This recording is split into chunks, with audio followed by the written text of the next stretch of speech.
And good morning, everyone. Good morning, and welcome to Tuesday.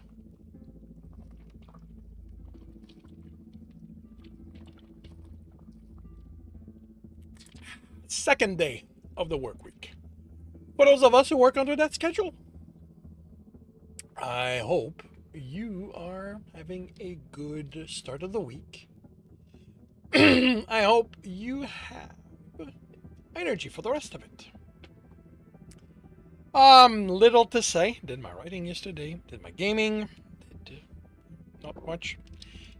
Quiet writer's life. Today it is Tuesday. Today is Read and Correct. This morning, anyway.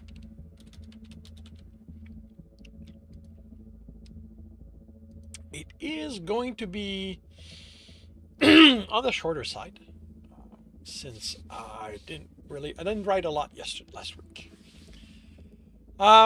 With the holiday, my holiday and my time at the hospital.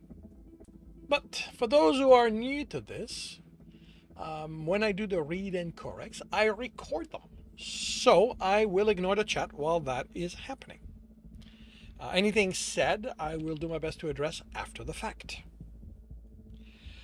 And to minimize delays, I will start this now by confirming the microphone is on, turning off desktop audio. I will confirm I'm on the correct screen. I have the correct image up. Let me sure it is correctly centered. I will start, I'll make sure I'm on the right one. There we go. I will start recording, and I will see you all on the other side. Welcome back to another Reading and Correcting with me, Kindar, the Tiger Writes, and Ty, the Tiger Supervisor. These are where I read a chapter from one of my stories and correct it as I go. If you want to listen to these live, it's every Tuesday morning, 8 a.m. Eastern Time on Twitch and YouTube. And if you are looking to support me, that is on my Patreon. Today we are doing chapter 110 of The Captain's Heart. Greg took the brush out of his mouth. And that's all you have planned for our time at the station? As had become their habits, he and Jeremy were talking while getting ready for their work. He returned to brushing his teeth. I don't know what else there is for me to do. Bob's going to be busy with Federation people. Taruk and the others are going to watch a game. And beyond looking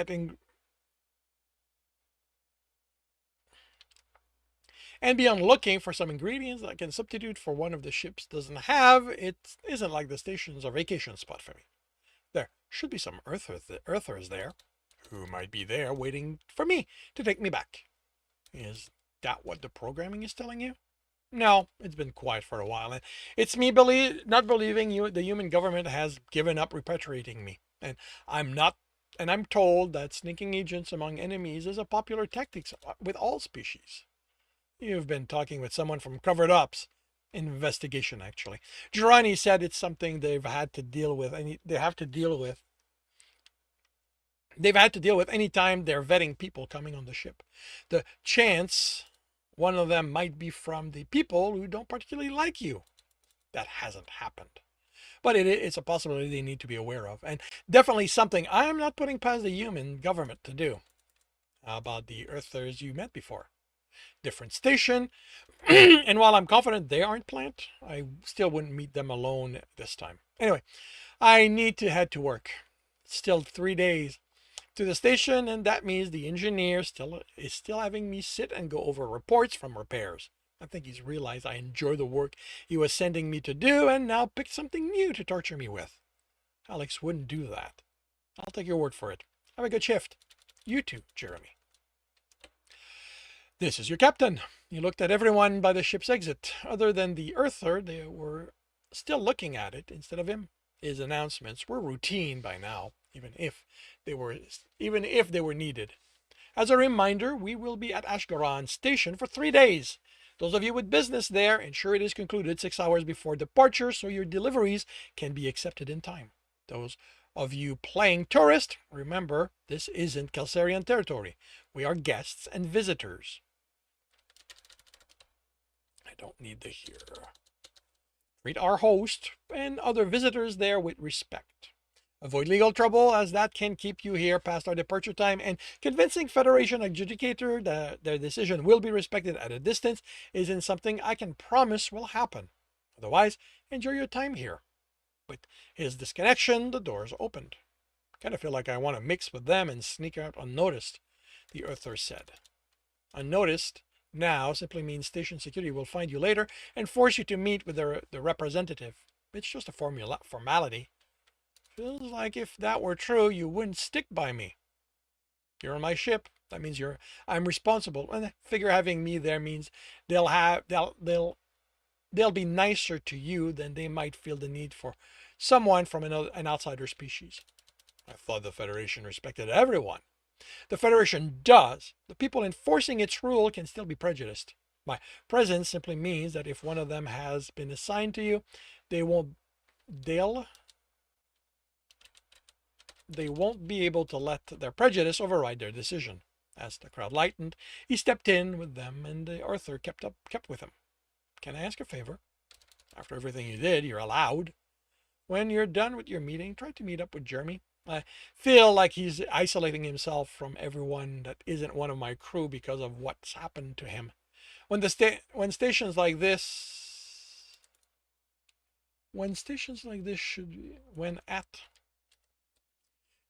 like this should be when he. Oh, okay. Stations like this should be places you can get away and meet new people. Sure. If you haven't already left by the time they clear me to move about, I'll make sure to draw him out and show him all the fun there is to be had here. The sarcasm was thick, but Galgaron didn't comment. Once on the station proper, he stepped out of the crowd heading for the lift. The Earther let out a low whistle, and I thought you guys were imposing. On the other side of the people leaving the ship, a Kersotaran in Federation uniform waited, looking them over. She'll be who you need to speak with.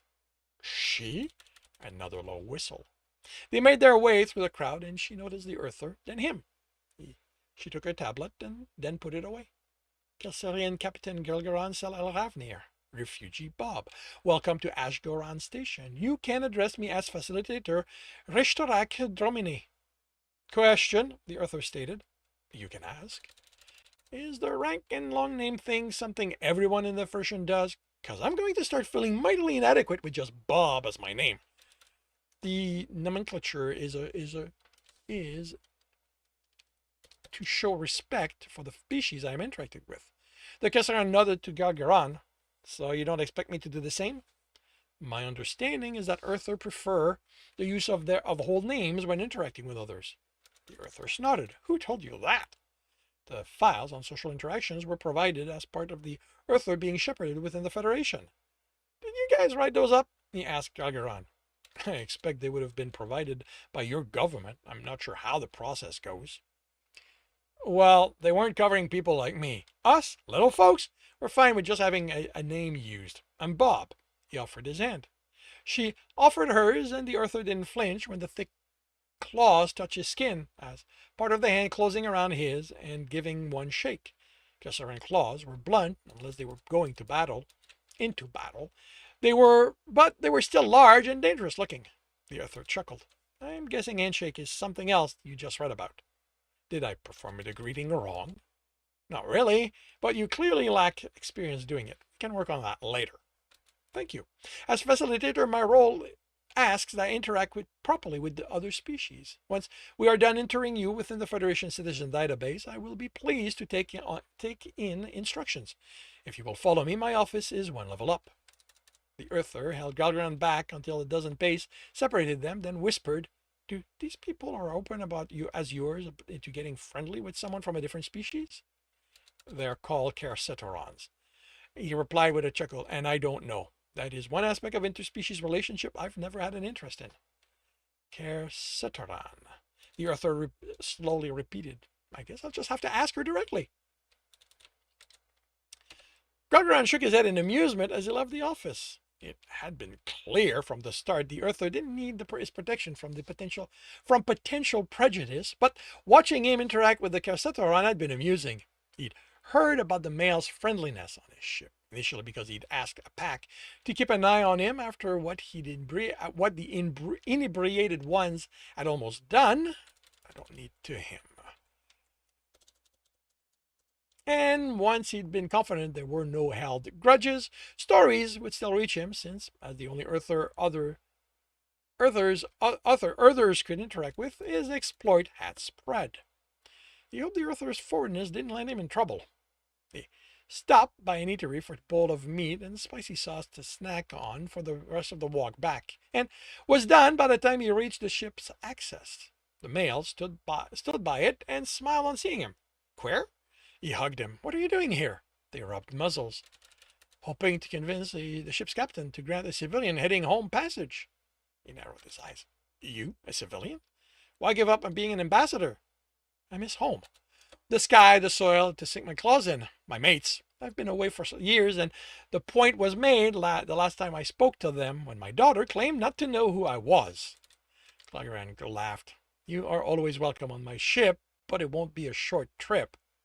You aren't planning on heading there anytime soon, I'm aware. But I'm sure the company will make up for it, and should my mates escalate to threats of declaring me dead, I can then find a ship heading there more directly. Queric searched his face. How are you doing, Growl? I'm good. Me and Jared speak daily, sometimes multiple times a day. Have you tried seeing him? He shook his head. The absence no longer hurt as it used to. The progress promised a reunion. It'll happen once he's ready. Until then, what we have is enough. How does keeping yourself for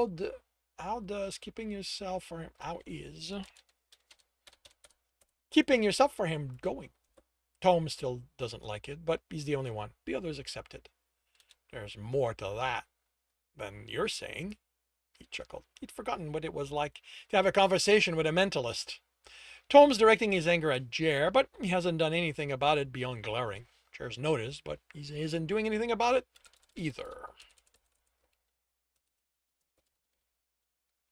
Aren't you concerned one of them might escalate? If Jer had thought of doing something, the psychologist would have informed me.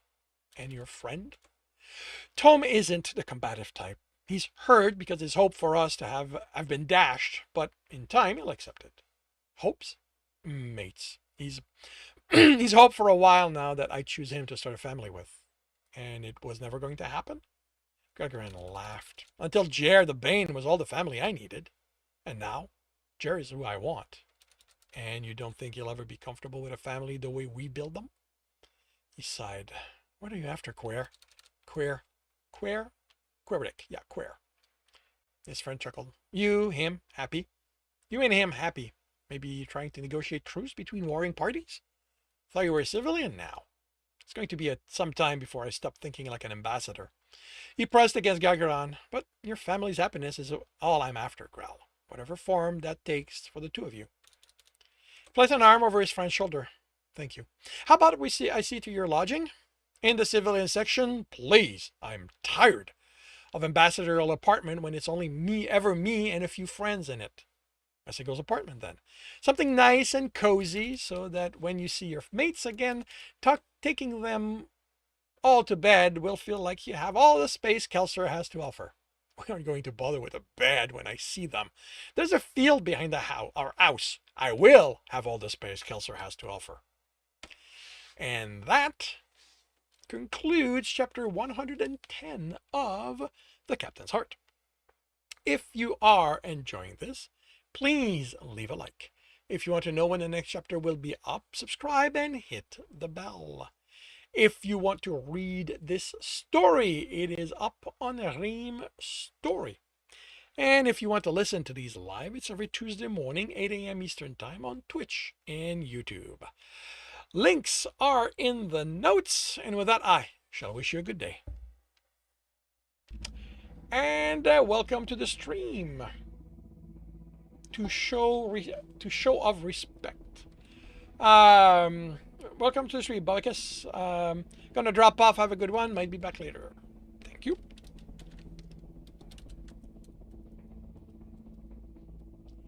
Is to show. Oh, right. I was probably going for is a show of respect. Is to show respect. Thank you. Ba, ba, ba, ba.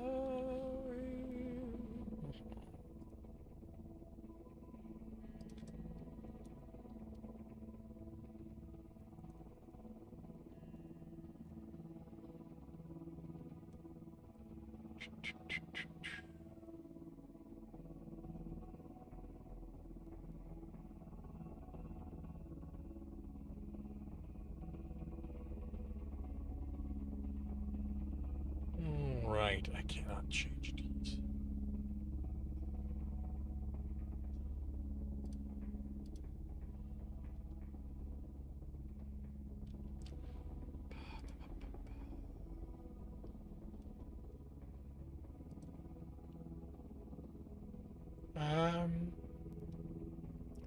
Logs failed for affinity.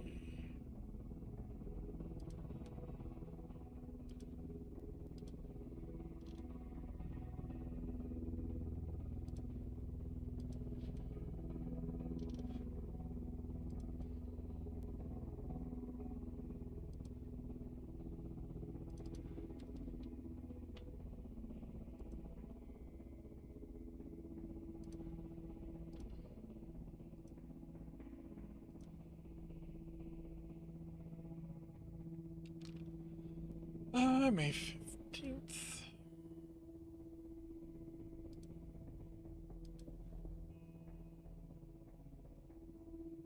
Oh, right.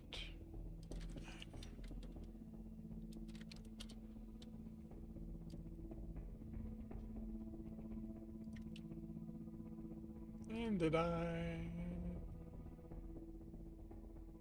Yeah, did not.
Oh, right.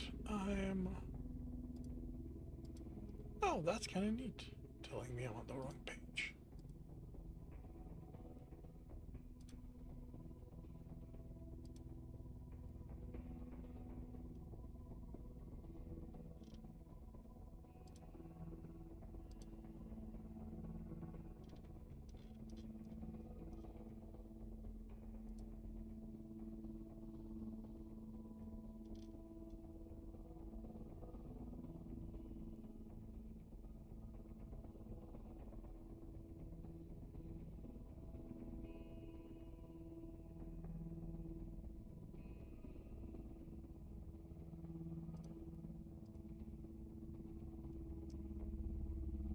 Okay.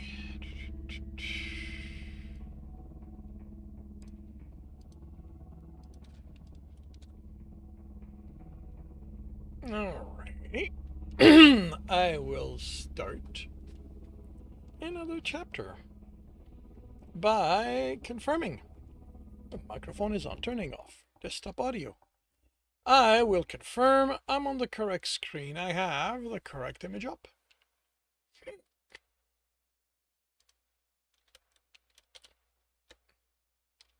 I will start the recording and see you on the other side. Welcome back to another reading and correcting with me, Kindar, the Tiger Writes, and Ty, the Tiger Supervisor. These are where I read a chapter from one of my stories and correct it as I go. If you want to listen to these live, it's every Tuesday morning, 8 a.m. Eastern Time on Twitch and YouTube. And if you are looking to support me, that is on my Patreon. Today, we are doing the last chapter, chapter 111 of The Captain's Heart. You told Bob to drag me off the ship, didn't you? Jimmy asked as soon as the call connected. I didn't tell him to drag you, his friend countered. He chuckled. Really? Semantics? I was worried you'd spend our stay here on the ship. Considering what happened when I ventured off, can you blame me? No, but that doesn't mean I will indulge you.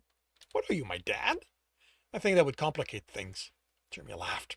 Anyway, thanks. I don't know how he managed it, but under a day, Bob got familiar with a lot of the station and he gave me a tour. A lot of nice, out-of-the-way places for food and other items that aren't in high demand. Got to try some goop of some sort of goop the Ridoshi make. You ate Ridoshi food? His friend asked in dismay. Have you tried it? It's... He seemed to have trouble finding the words. Ridoshi food! And it's safe. Not particularly interesting, but it was nice to try something completely different. You are braver than I, says the hunter. Says the hunter who will happily eat Kelsarian food for the rest of his life. Spicy Kelsarian food, Jeremy added. Remember the look on the others that first time he tried some of his friend's sauce. Spices, I know, come from plants found on Kelsier, or their printed equivalent. You should try quercitaran dishes. They are mostly meat eaters like you. Have you tried that too? Told you Bob found a lot of out-of-way places. How was your trip there? He mentioned you escorted him to the facilitator. I wanted to make sure there wouldn't be any problem with one of them being biased against Earthers. Have we been around long enough for anyone to be biased against them? I mean, other than me, you, and the crew? It's impossible to know what some will feel about new species, even when they are trained to welcome everyone. But that wasn't a problem. They hit it off rather well. She might be where he learned a lot of this about the station. I don't think he was able to answer any of her question without asking one of his own, and she clearly didn't mind. Yeah, Bob is definitely the friendly kind. But my time there, once I left them alone, was good. I met a friend, we ate, talked. Did our own visiting of the station, although his knowledge of it is more upscale than what Bob showed you. The Rayosef have an exhibit on the first meeting. It was interesting, more to his interest than mine, although learning the first two species of the Federation to encounter each other with the Rayosef and the Saladins was a surprise. Saladins is the species of the one who welcomed us last time, right? Seemed kind of fidgety when things didn't go well. Yes, which is why I was surprised they were the first one for the one of the first species. They tend to run at the first sign of trouble if they aren't duty bound to their work. I don't know enough about them to have an opinion. One isn't enough of a sample size, and those I saw while visiting with Bob didn't act in any noticeably different way, different ways from everyone else on the station. The door chimed. I've got someone at the door. I'll talk with you later. The door opened to a long-furred Kelsarian with bright green eyes. He had a moment of wondering who the mottled brown, black fur and white-furred guy was. Then he knew and couldn't believe he hadn't immediately recognized him. Ambassador! Jeremy hugged him. Hello, Jeremy. And it's only Queric now. He motioned to his friend. Did you lose your job? He motioned his friend inside. Did you lose your job? No. I set it aside to return home to my family. It's been too long since I was with people I cared for deeply. Jeremy nodded, attentive to anything from the programming and the ache he felt. It didn't manifest. How about you, Jeremy? How have you been? I wish I'd been here to help you through what was done to you. Thanks, but I don't know what you could have added. Leah was there, as was everyone else. She's a psychologist, he added at Queric's tilted ear. It took a long time, but I'm mostly okay. Do you want to try something? Of course. What do you mean by mostly okay? I'm able to function, even talk with him, but having to always be on guard for the programming they tortured in my head gets tiresome. Can't wait for the day I can just not think about it and not have to worry it's going to send me spiraling down again. He pulled the pie out of the cooler. When is the last time you had an episode? A while now. He carefully cut, then took the slice out. But I'm always vigilant. He smiled as the insides remained solid. The Horidoshi power he'd added had caused it to firm up nicely. That had been Bob's excuse to get him to leave the ship, a possible way to fix the problem he'd still had with the filling. He cut it into again, and he cut it again, handing Queric the smaller of the portion, along with the fork. That's a fork. I lived on Einstein for 7 years. I acquainted myself with Earthers' utensils. He took a small bite and immediately made a face. Oh, that is unpleasantly sweet. Jeremy chuckled. That's the most polite way I've heard it said. What about the texture? Thought it was too firm, which hopefully could be adjusted through ratios. It is uncomfortable. It lacks the resistance of biting into meat, but it's too solid to be crushed the way the paste will. Is this an Earther dish? A Kelsarian variation of one, since I can't get strawberries, and Bob's recipes got dessert corrupted out of it. He was the Earther living on the derelict. How was it having another Earther on the ship? Jeremy enjoyed more of his slice. Not as bad as I expected. He's a little odd from what was done to him and living alone for 2 decades, but I was scared the programming would latch onto anyone human, and I don't know. Looking back, I know it couldn't make me do anything. Freaking out is about the extent of what it does, but I had this irrational fear there would be some in command that would make me actively plan an escape when I saw him. And now that he has left? What do you mean? You are alone again. He chuckled. I'm never that. I have my friends as well as him, and like I said, we talk. And that's enough? No one here is of your species. I don't think I have any human friends. Well, I have one now, but Bob isn't here anymore. It doesn't matter that you have fur and I don't. I feel at home here. Queric nodded, then placed the untouched plate on the counter. Would you indulge me? Jeremy looked at his friend suspiciously. It depends with what. I would like you to show me your favorite places on the ship. His protest was cut by a memory, then he laughed. It's going to be a short trip. My drafting station is in a room over there. I doubt that is your favorite place. You have said you don't isolate yourself here the way you did on Einstein. Jeremy considered the question while finishing his slice, as well as what Queric had in touch. Okay, I can think of a few. How long do you have? However long you feel this will take. I am no longer employed. I don't work today, so... He smiled, knowing where to start. Jeremy raised his face to the light and heat above him, his toes sinking in the sand. I didn't expect this to be among them, Queric said. You have grown much more comfortable with our nudity. Then... than I thought. He looked around at the other people. Took a while, and there have been a few uncomfortable situations with me being exotic, but my friends were there and made sure nothing happened. No one's done anything like that in months now, and I love how warm this place is and swimming. I didn't realize how I missed that until I got to just dive until I reached the bottom. Caused quite a stir, I heard. I didn't realize how quickly you get exerted. You get exerted until then. Exerted? That doesn't feel right. Exert.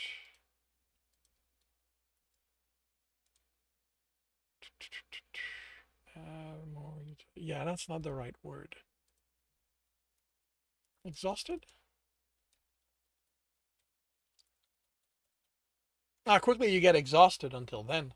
How about Jeremy became hyper-vigilant for the programming, but his friend didn't continue. How about we go for a swim? Then you can show me a place you prefer to this one. Jeremy motioned to engineering and received a roll of the eyes from his friend.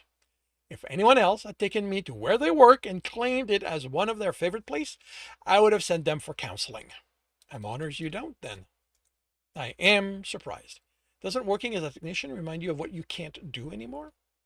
It was hard adjusting, but once I did, I realized something one of my teachers kept telling us. There are no small jobs. Everything matters. I'd forgotten that in my years of building new designs, of being the one in charge. Every little job matters. There's a pleasure in accomplishing them. He glanced at the high office window where he made out the form walking past it. And the engineer's been giving me annoyingly complex tasks recently with hardly any information on what I'm expected to do other than fix it. He grinned. Don't tell him that, but I kind of love it when he does that. Craig chuckled. Where to next? Why do you think there's another place? Because I know you, Jeremy. Jeremy Bradshaw, the woman exclaimed as he and Craig entered the shop. I did not expect you to come by. Neil Lackassar, it's good to see you again. This is Craig Ural. He asked me to show him my favorite places on the ship, so your shop had to be included. You honor me. She faced Craig. How may I address you? I am Craig Ural, Ormo de Ramitar. It is a pleasure to meet someone Jeremy thinks so highly of. She chuckled. It's my hands he thinks well of. He quite enjoys my massages. I am. Neil Lackassar sell for this year are. Aside. I am going to have to figure out how this word reforms to be one of the gods. I thought I had it because sell is exclusively used to indicate someone's namesake, which will be one of the gods. So it means I need to come up with a new god and their job. I will have to make an appointment and enjoy your skill myself then. He looked at Jeremy. Where to next? You know, if you have a destination in mind, it's going to be faster if you just tell me where to go. How would I know the places you prefer? I simply know there is another. Jeremy considered. He couldn't think of one. The only place that came to him only did so because of what was there. And this is so you can exercise. Craig asked, looking at the machine over. Resistance exercises. It works better for me than just fighting. Exercising. Craig said in a tone that implied there was a difference. Scarif also uses it, but we haven't talked about how well it's working for him, though endurance has to make it harder. Queric sat on the bench, then leaned back, reaching for the bar. I wonder if Olia would like something like this, he mused. Who's that? One of my mates. Olia Diro Natif, Grisel Perifes. Jeremy smiled at the wistfulness in the tone. You miss them a lot, don't you? Very much. We all speak daily, but it isn't the same as being with them, touching them and them touching me, smelling them.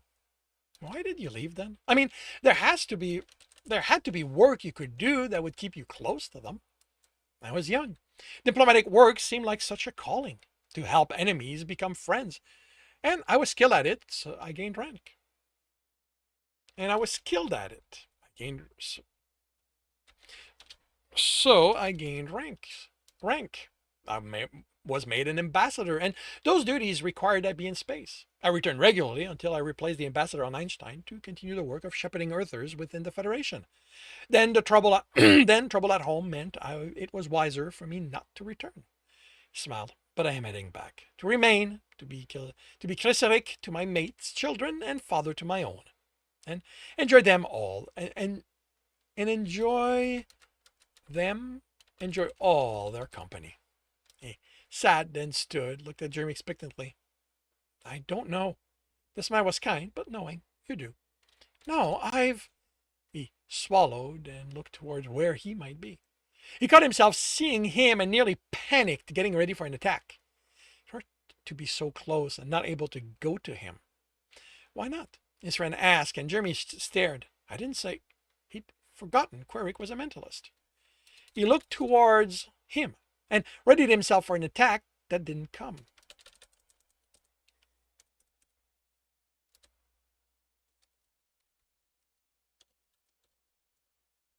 He cautiously brought his image to bear, and it was harder than it should be. He'd had to train himself not to see him, not to think of him as anyone other than him. To think of him as who he was, what he meant, was inviting the program to unleash itself. Only it wasn't. He hurried out of the alley, the leisure alley, hurried toward him, toward his heart. The quarters were close. It was why he'd put this machine there. And then he was before the door, hands trembling, out of breath, scared and hopeful. He tapped the panel by the door, and within seconds it opened. He looked up into surprised golden eyes, and his breath caught. He'd forgotten how deep they were. Chair? He wrapped his arms around Grelgaran and tightened them. He buried his nose in his chest and breathed in, the ache in his heart easing at the smell as the smell filled his nose. Where? Grelgaran asked, sounding uncertain, and Jeremy tightened his arm more, letting his heart know, without a doubt, he was there. He was where. I belong here, Jeremy said, looking up at his heart. I don't need anyone to tell me that anymore. The worry melted off Grelgaran's face, replaced with wonder. He smiled. Welcome back. Welcome back. Back. Welcome back, my little warrior. And that concludes The Captain's Heart. If you are enjoying this, please leave a like. If you want to know when the next book will start, don't have a title for it at this time, so it's only going to be Jeremy Book 2. I want to do a play on Engineer, but I haven't thought of anything yet. Hopefully once I read the outline, I'll get something. At least something I can use as a working title until I have something definite. But yeah. If you want to read this story, it is up on Ream Story. And if you want to listen to these live, it's every Tuesday morning, 8 a.m. Eastern Time on Twitch and YouTube. Links are in the notes, and with that, I shall wish you a good day.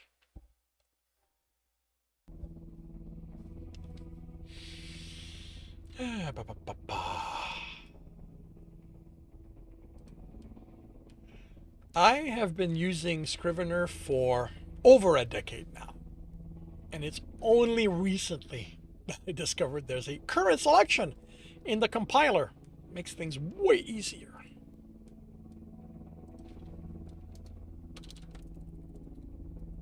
I'll be right back.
Welcome back, Bubicus, and thank you for pointing out where there was a mistake. I have fixed it.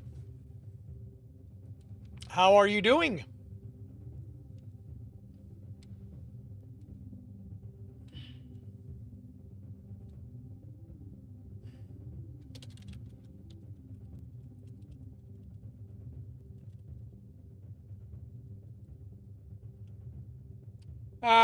Working on some outlining, getting ready to. Cool. I hope that goes well.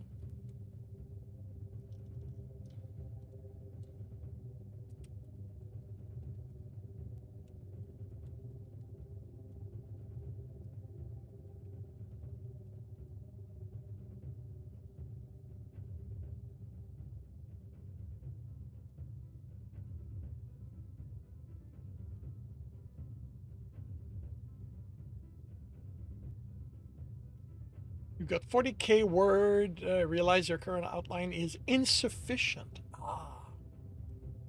Just the story got better than the outline, and it's time to update. Very cool. Very cool.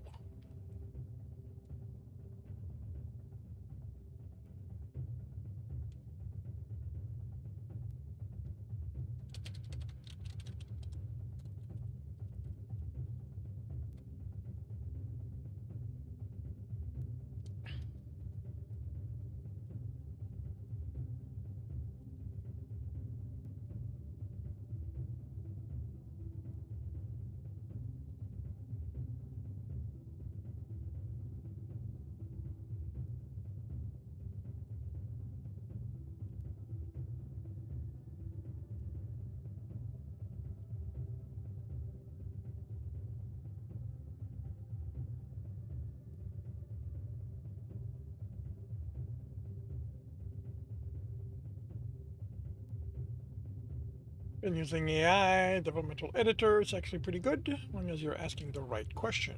Terrible brainstorming partner. Don't ask it to find solution. Yeah.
This book is 111 chapters long.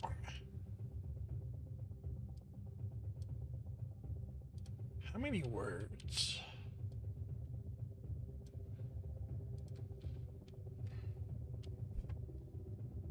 $240,000 words.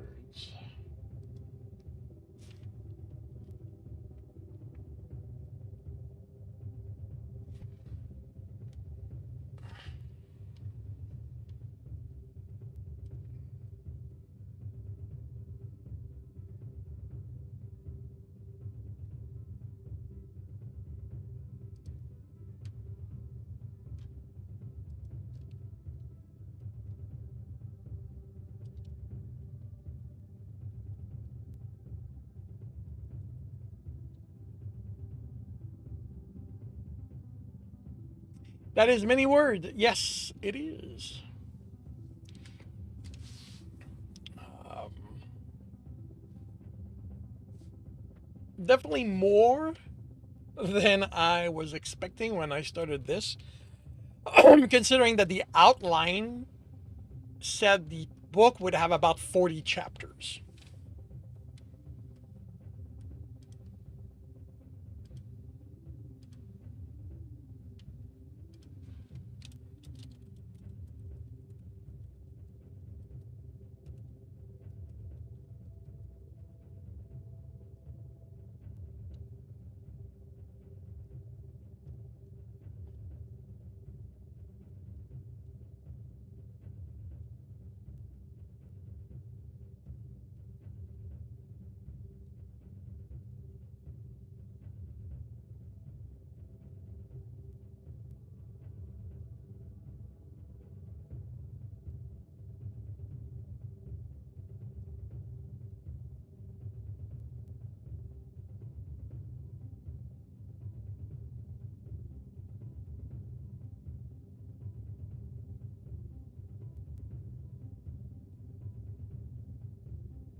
Alrighty.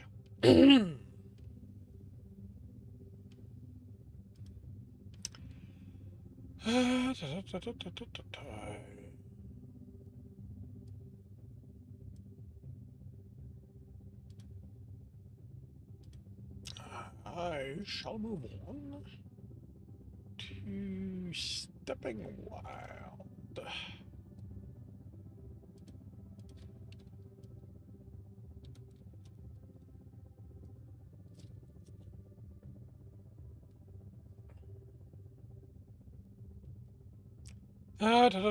Toy.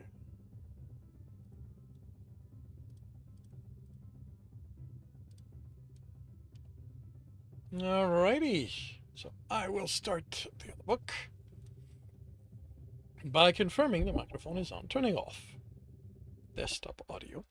I will confirm I'm on the correct screen. I have the correct image up.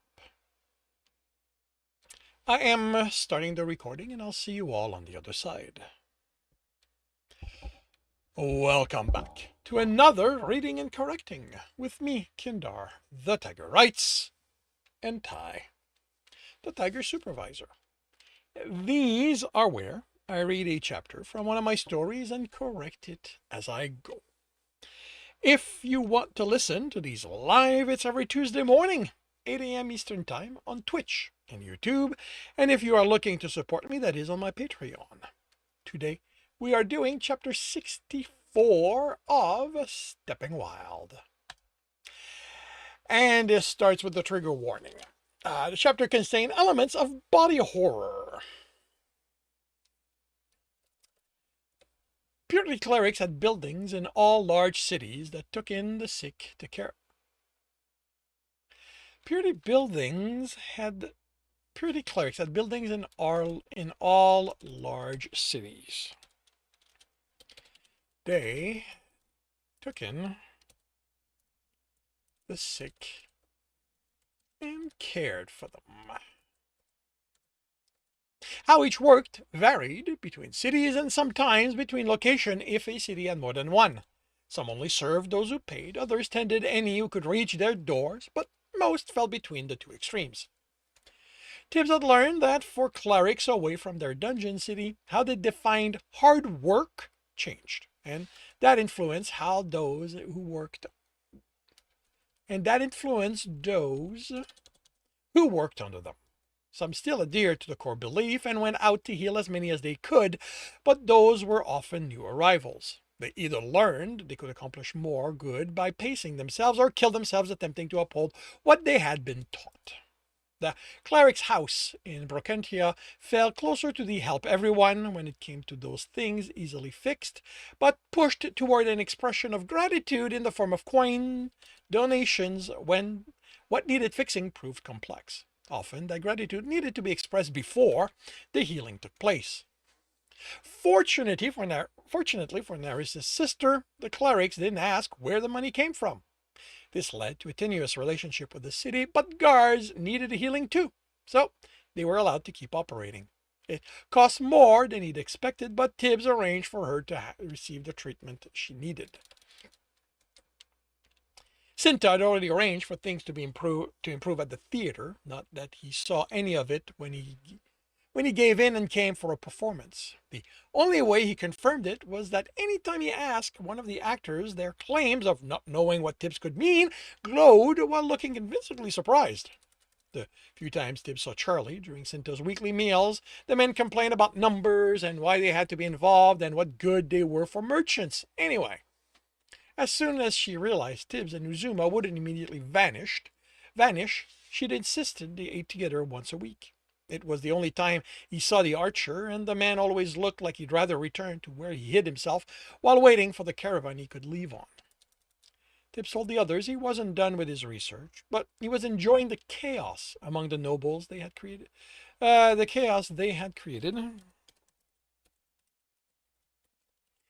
the nobles. There was something of a war now between the Furbrand and Kim Kolyal. Any attempt at smoothing things over had been rendered useless when a maid found Fleetfinger's leathers in one of the rooms. The Fairbrands proclaimed not to know how they had ended up there, going so far as to claim the ladies had arranged them for them to be placed. But when the deed to Lady Jennifer's ancestral home was found among Fairbrand's documents, the war went from the shadows to the open, pulling multiple of the other families along. The one family that refused to be was that of Lord Rastmeyer. Tibbs hadn't paid attention to them once he'd had to shift his focus to the job proper, but he kept hearing of the Lord's hatred for Fleetfingers and how the man's action was destroying his reputation. Then, in what Tibbs felt was an unbelievable turn, the Lord opened his home to any of the servants of the families pulled into the war and offered protection.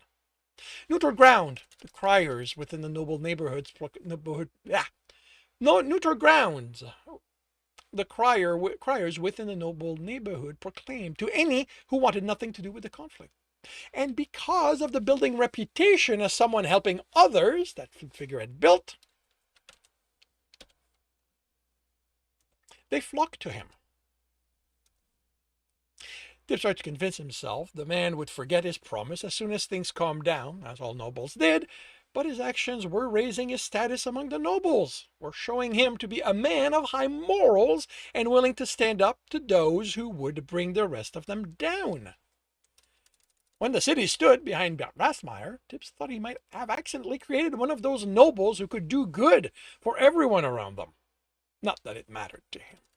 After weeks, the chaos showed no sign of slowing, and it was no longer the distraction it had been initially. His research had offered little during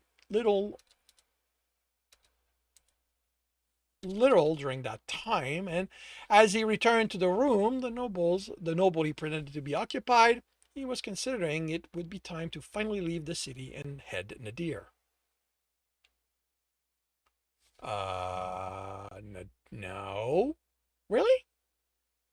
I'm pretty sure you're supposed to head Zenith. Huh.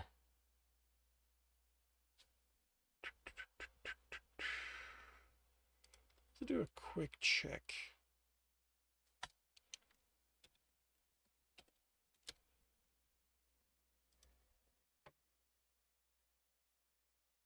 Yeah, Three Kingdoms Zenith Ward.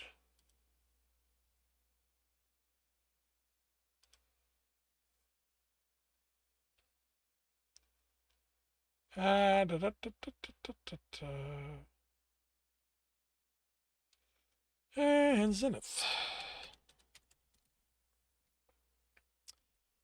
When the blade entered his side, he wasn't surprised. He felt the person approach, and once they slowed to keep pace, he knew he was the target. He let her guide him toward the alley and pressed her mouth to his ear and whispered, "The master sends his regard with an added message. You should have joined him. You shouldn't have thought yourself too good to work under him. If you had, the theft of those fabrics wouldn't have been your death." When she pushed him against the wall,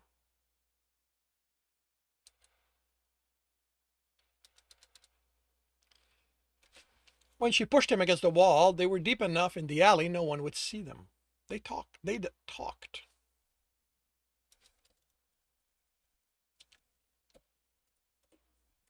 It was the only way the master had learned of it. So much for sparing them and hoping they would explain away. I have this habit of putting words far from where they should be. Explain away how they'd ended up in that room. They'd talked about what they'd seen, and it had made its way back to the master. And now others were in danger because of it. The others were in danger because of it. He pushed away from the wall, smirking, and she stabbed him again. His smirk vanished as she pulled the metal knife out, and he realized there was a wound there, and also one from the previous stabbing. How? How could metal have hurt him like this? "You're a dead man, Thibault," she said. "Poisoned. Fight as hard as you want. It just moves deeper." Poison? It couldn't be. There was no corruption on the blade or in his wound, but there was something. Some other element he couldn't sense, couldn't identify. He couldn't identify. It was the only explanation for the injuries, the bleeding, for him feeling hot. He staggered against the wall, more acting than effect, but not entirely acting. I don't need this word, but not entirely. What else could be made into poisons? He couldn't think of it. There had to be something. If any elements could be used to create their version of what other elements could do, didn't it make sense the same could apply to what people could make out of them? It was possible to kill with objects of every element, after all. They simply changed how it happened.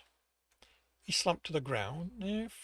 If she thought he was as good as dead, he might as well hurry her belief in it while he tried to figure out how to put a stop to what was happening. His clothing was thick with blood, so the etching of purity worked. The etching of purity's work was hidden. He grew still, stopped his breathing, while ensuring air still reached inside him. Okay, this does not have to be capitalized. This is just air. It wouldn't work for long. There was more to air than keeping him alive, than bringing it being in him. And he'd never paid attention before, and he also had to stop that heat from building. Purity hadn't helped with that, and somehow it wasn't fire. He'd sense it if it was fire. But it only had to last long enough for her to decide he was dead and leave him there.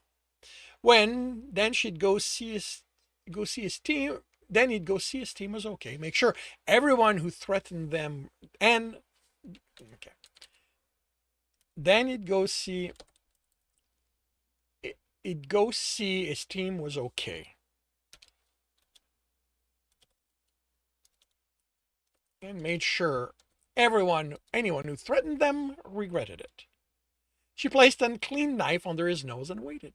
She waited longer than most for a sign of breath, and when she didn't get it, she placed a finger on the left side of his neck where blood passed, feeling for its motion. She didn't feel anything. Blood was more water than the other elements, so it is his to hold still. Something else he couldn't do for long, but long enough. For something that caused people to die if too much of it flowed out of them, it had surprised Tibbs with how little life essence it contained. No more than any other part of himself.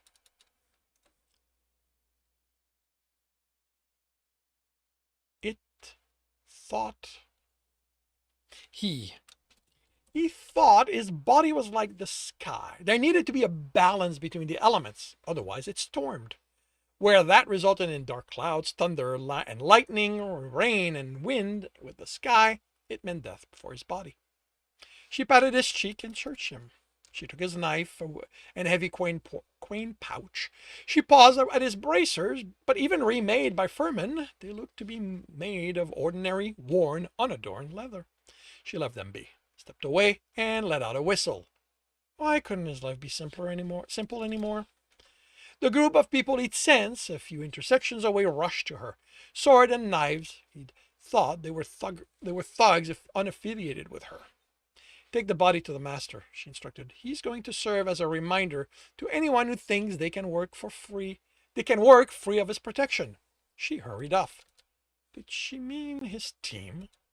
Two of the thugs grabbed a leg each and pulled him further into the alley. Where were they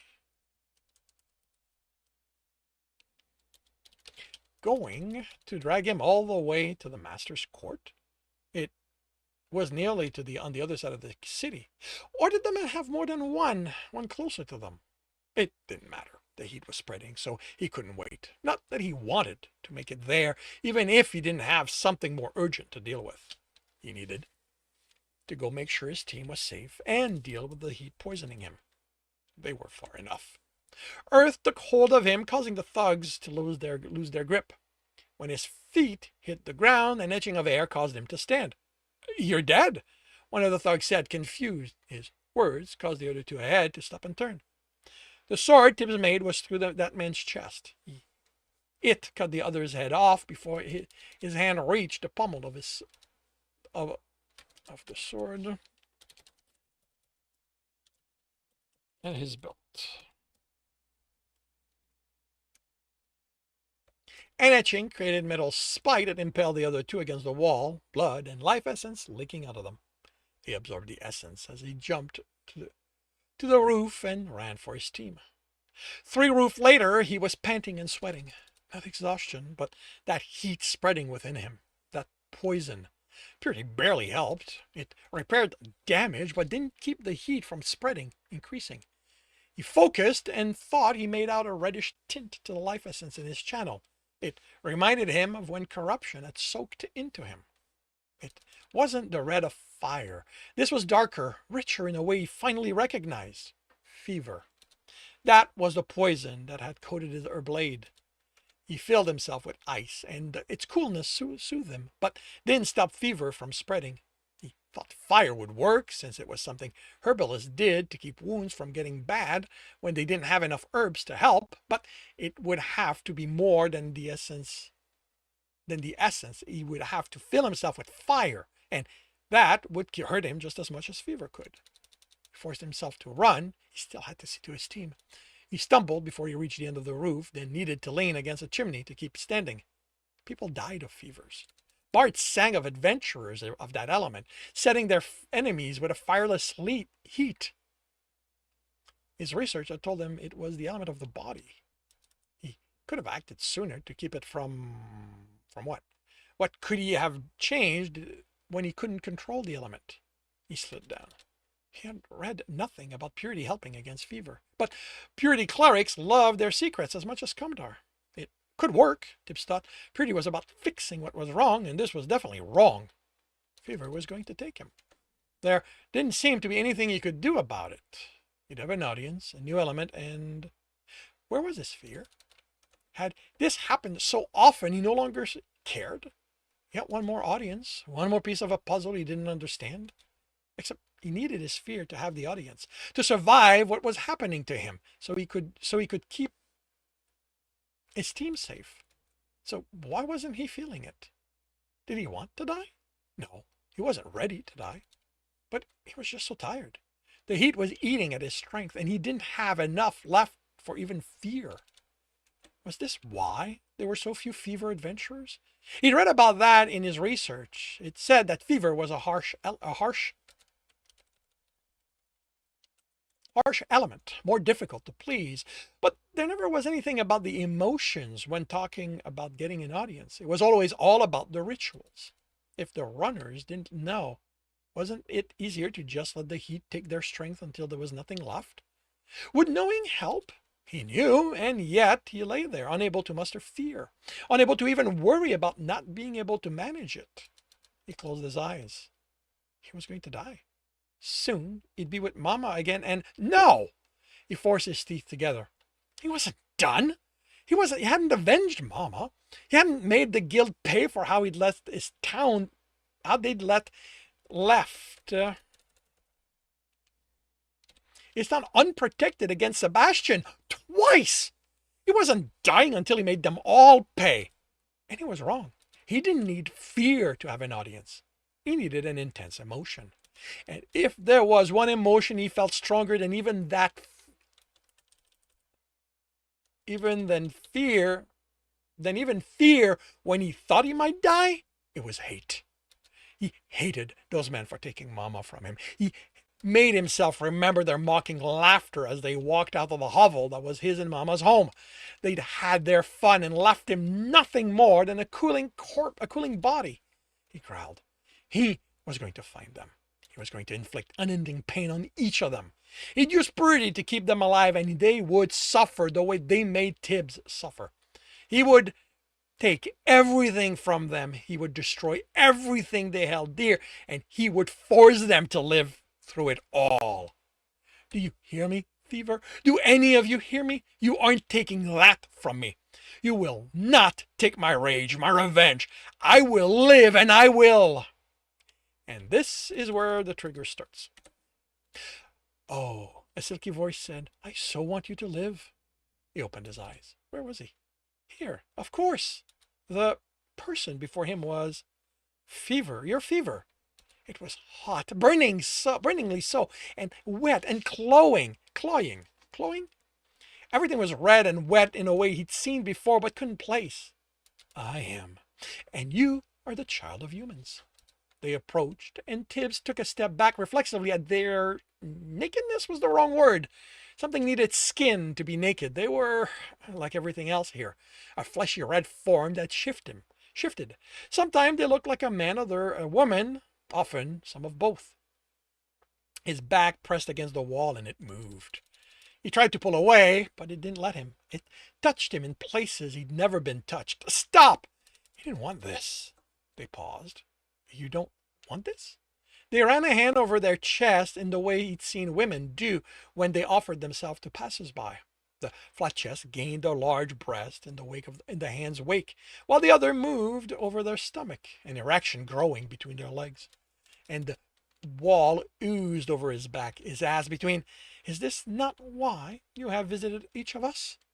Please stop, he pleaded. It pressed between there, and he didn't want that, didn't want it anywhere. This wasn't what Fever was. Why was this happening? Oh, child of human, I am so much more than your kind thinks or admits. The pressure lessened, and Tibbs breathed, which was stupid. There was no air here, only the element. You're the element of the body, he said, not thinking about what had almost happened, what still might, if Fever decided to start again. I am the heat contained within it. They moved closer, and Tibbs felt heat radiating off them. They nearly touched his ear with their mouth and whispered, I am that need which burns in all that have life within, that need to make more of them, to consume and be consumed. I don't have that. I don't. Their laugh was a throaty, and it too carried heat. You do. I am part of all life. I am what sends you to the roofs to run until you ache, and pleasure fills you. But you are.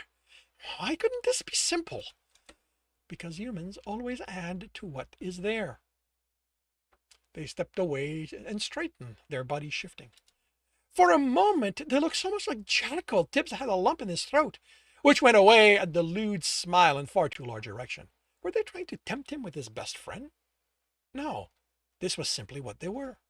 They didn't care what Tibbs wanted. This was his test. This was what he needed to do if he wanted Fever's shadow. They touched himself and moaned, and Tibbs looked away, only to force himself to look at them, search for the shadow. And he found it, right there, within them. All he needed to do was reach in and take it, to touch their writhing, red and wet flesh. Bile rose as he pressed a hand to their chest, and he pulled it away as it shifted, a breast forming. He put it back and pushed, but instead of giving, the breast was hard. He pushed harder, and it resisted. He considered punching, but doubted it would work, and knowing fever wouldn't cause anything good. And he already knew what he needed to do. They were telling him with every undulation, every touch they gave themselves. All he needed to do was touch them in a way he didn't want to. He slid the hand down and over the stomach, only to back away as their moan filled his ear, their desire, their need. He swallowed the bile. This was more than getting the shadow. He needed to do this if he wanted to live. He approached and touched him again. He fought not to hear them as he slid his hand and pressed. It sunk, only for them to pull away with an amused chuckle as he attempted to quickly push deeper for the shadow. He couldn't rush this. It was more than touching the way they did. Touching them the way they did. He needed to do it so they'd want this. He had to make them pull him deeper until his hand touched his goal. He closed his eyes. A puzzle, nothing more. A series of motion that would produce the result he needed. This wasn't sex. He slid his hand, and they moaned. They moved, and it sunk in. He slid it towards the shadow and encountered resistance. He placed his other hand on them and moved it down. He ignored what touched his arm as he moved down over the leg. They shuddered, and the motion moved his hand deeper, closer. Down there, his fingers encountered lips, and he almost pulled away. He knew how women's bodies were. Back in Craggle Rock, some had made sure he knew. He didn't mind looking, but touching? His shudder wasn't like theirs, but he forced his fingers to move over the lips, and they moaned. Closer. The cavity filled, grew in his hand, and he kept it there. Jekyll had taken delight in giving him shows until he and Krosef had become serious, and their moan, as he moved his hand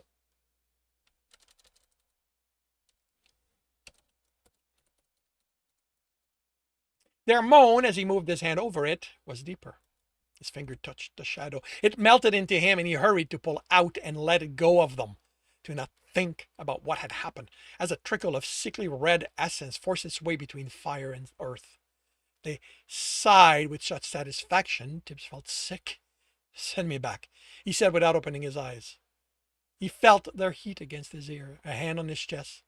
Take care of it, they whispered, then they pushed. And that concludes chapter 64 of Stepping Wild. If you are enjoying this, please leave a like. If you want to know when the next chapter will be up, subscribe and hit the bell. If you want to read this story, it is up for free on Royal Road. If you want to read ahead of that and support me in the process, that is on Ream Story, where we are well over a dozen chapters ahead. And if you are looking to listen to these live, it's every Tuesday morning, 8 a.m. Eastern Time on Twitch and YouTube. Links are in the notes, and with that, I shall wish you a good day. And I will be right back.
Oh, yeah.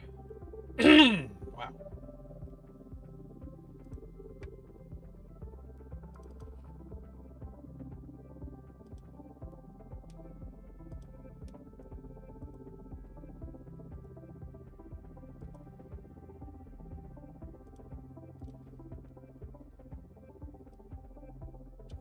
Because there is some level of formatting here, I need to do this slightly differently. Otherwise, the formatting is gonna vanish. Not quite sure why.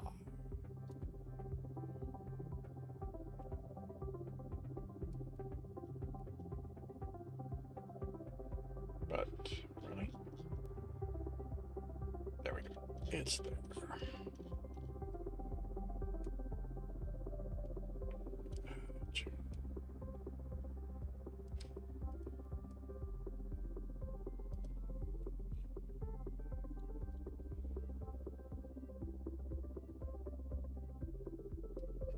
Okay. For that, I'm going to change this because for the preview, the text itself is more important than the trigger.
Let's go here.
Right, that is done.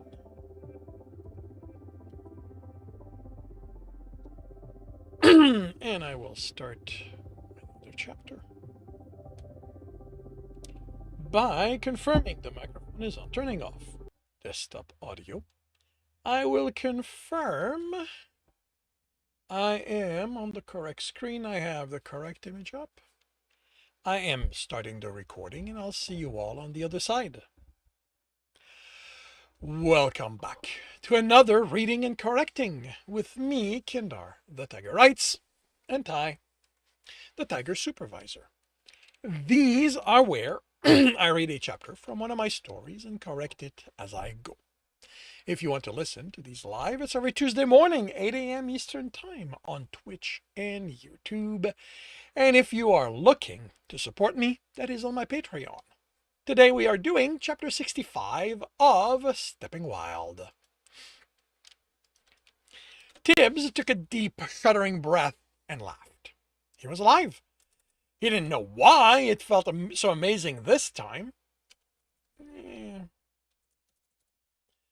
It wasn't like this was his first return from an audience, but the red-brown of his nearly unending reserve seemed to pulsate with joy. He laughed again. He stretched as he stood. There was so much of that distance in his body, he didn't understand how it wasn't what leaked out of his injuries.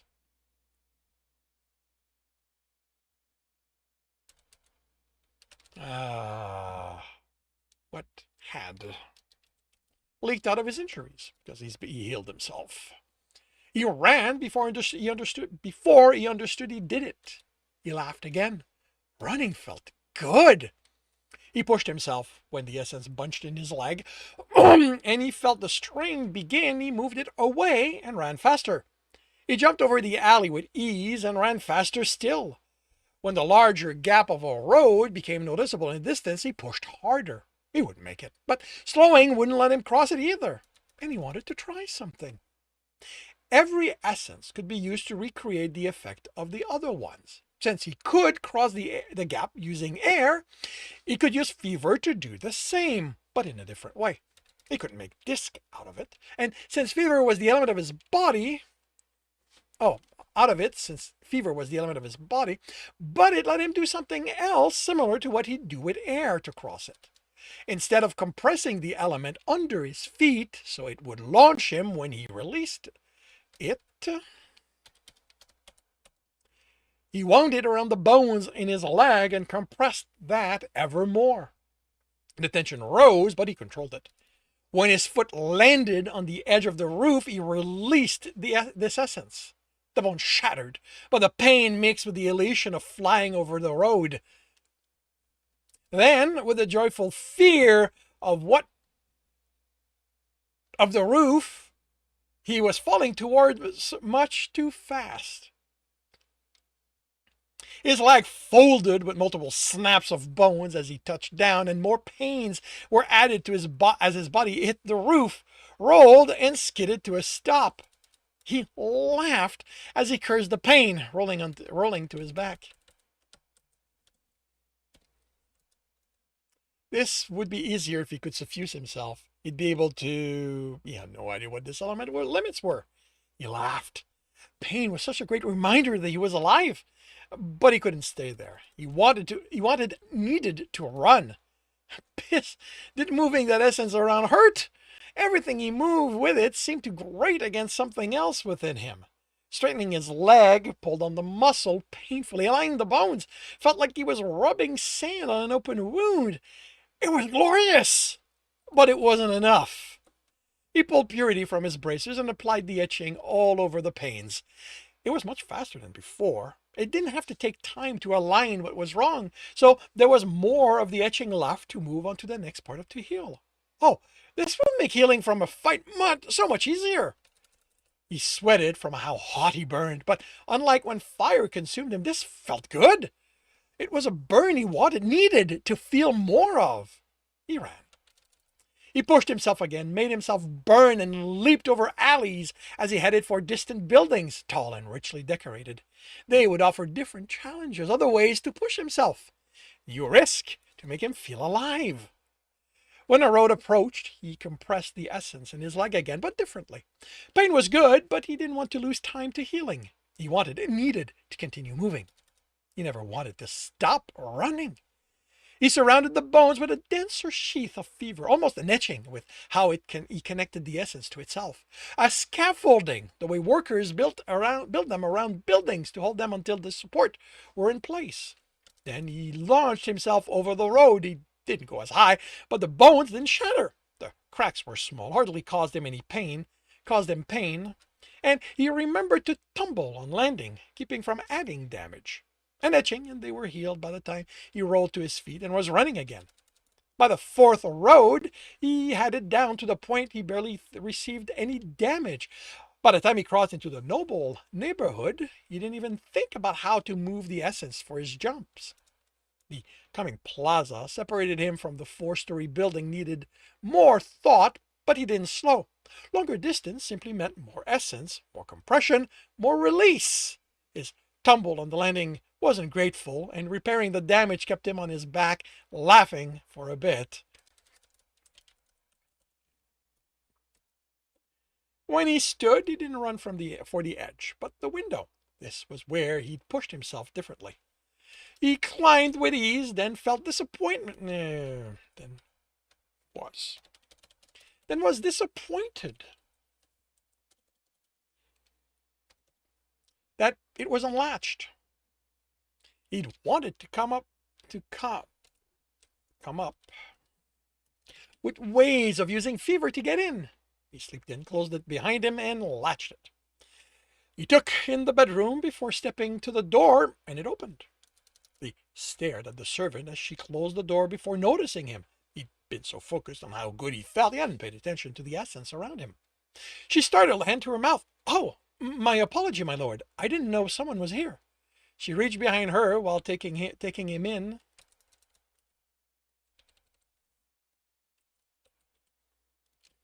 She bit her lower lip, and while she didn't understand why she did that, the way fever within her moved, pulled into private places, was somehow familiar.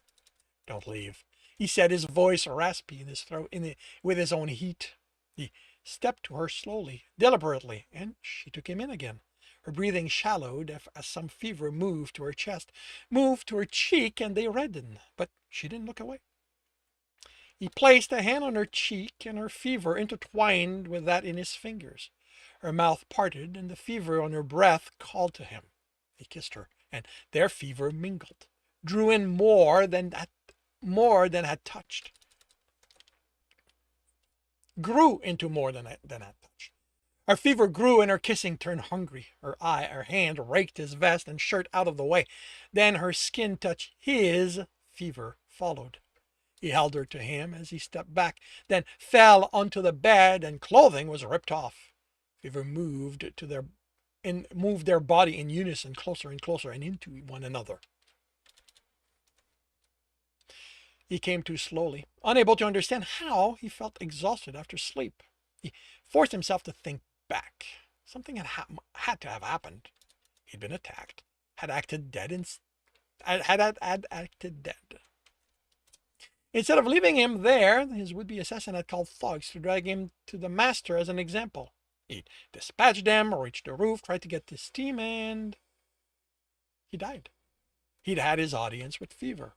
He didn't know why it was so blurry afterward, or how he'd returned channeling the element. A boon from them? It couldn't be. There was nothing threatening him at that point, unless they didn't understand that. He'd run. He'd run hard, hurt himself, cause himself glorious pain, and reach the noble's house, intending to motion against his body, a woman's pleased murmur, flesh against his. He felt the bile, and what he'd done exploded in his mind. He was awake, rolling away, and crashing to the floor. The woman on the bed made another sound, plaintive this time, but remained sleeping. The fever within her a comfortable and relaxing heat. Out. He needed out. He grabbed his clothing and then was outside, fighting for breath. Not him. It hadn't been he hadn't been the one doing this, he told himself. Fever had been the one who was.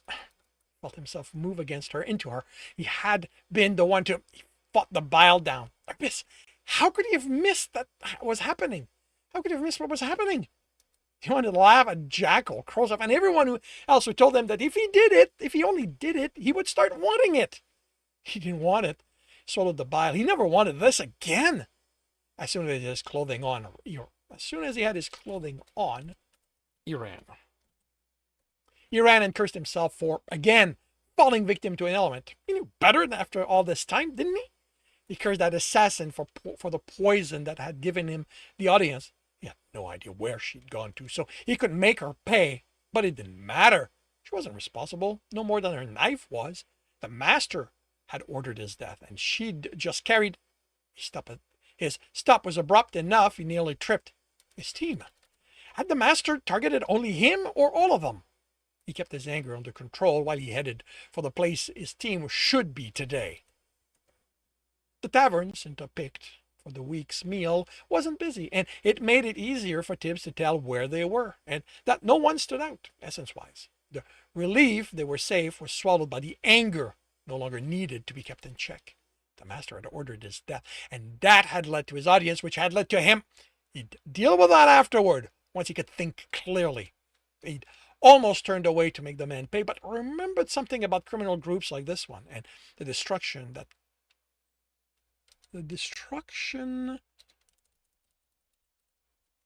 that attempting to fill the void their leader's death would bring to the city.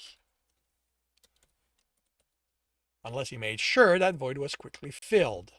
He shoved the door open instead of blasting it out of his way, barely able to keep his anger in check now that he'd let it loose.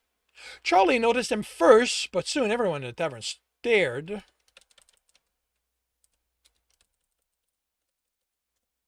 As he stepped to their table. You look like you've had Who Wants to Run the City's Thief Gang? Tibbs growled, cutting off the fighter. What are you talking about? Uzuma asked, as Charlie tentatively raised his hand. Really? Cinta asked him, you're not even going to ask what this is about? After everything Thibault made happen? The fighter replied, not really. If he's making this as parting gift to the city, I'm going to accept it. Yeah, something like that. Tibbs said, and I don't want it getting worse, so you be ready to break heads when the dust settles. He headed out without acknowledging their question. Thibault, Uzuma called before he made it to the other side of the road. Go back inside. Not before you tell me what's going on. Unlike Charlie, I don't buy this being some gift. He rounded on the archer and nearly struck him on noticing how close he was. Uzuma quickly stepped back. He tried to have me killed. And that's enough to make you want to kill him back? Yes! He growled, fighting not to feel the body move against his, not to remember the sound she'd made, what he'd forced her to feel. You know what?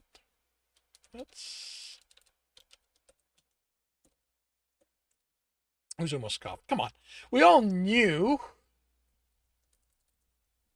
that was a possibility. You do that, and he's going to have you killed for real. Tibbs snorted, focusing on that instead of what he'd done. Not once I'm done with him. Charlie can pick up the pieces and make sure things improve for everyone. Really? I know he isn't quite as dumb as he acts, but there's no way he's got the smarts to run something like that. Then you do it. I don't fucking care. I'm not going to be here, and neither are you. So how about you think about the consequences before you... Tibbs got in the main space. I don't have to think. I'm going to make him pay, and I don't fucking care if one of you steps up or this city falls into the abyss afterward. He turned and took a step. Uzuma grabbed his arm, then was on the ground, lip bleeding. Don't fucking touch me!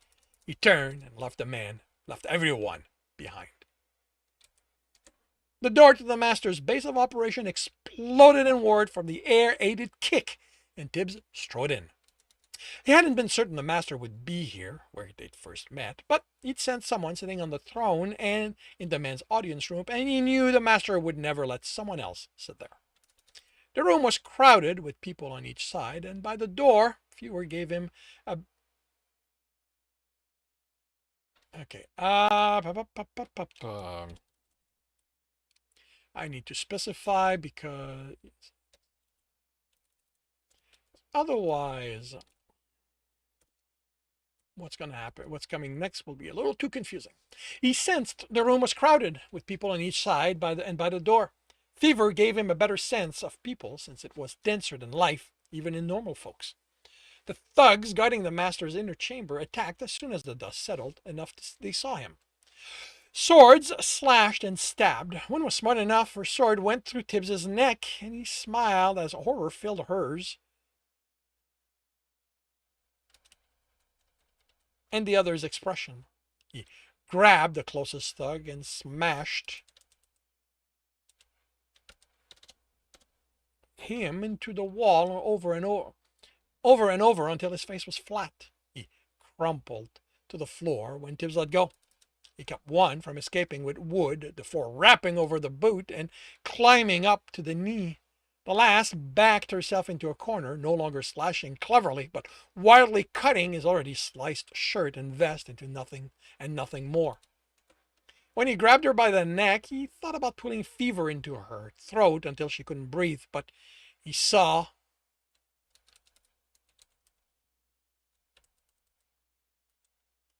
that. Okay.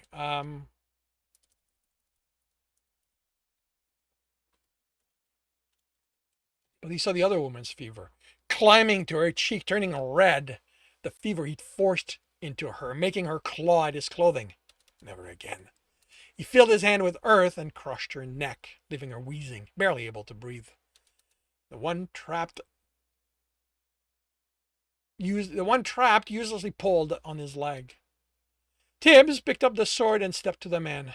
How about this? He offered him the sword. I'm going to put you in the same situation your master puts everyone else. Take this sword, cut your leg off with it, and I'll let you leave. I can't do that. Why not? It's what your master does.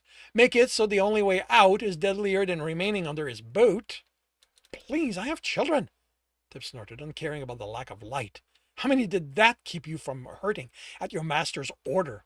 How many pleaded with you, begged for a chance before you cut them, killed them, just for not wanting to be a servant like you? The thug looked away,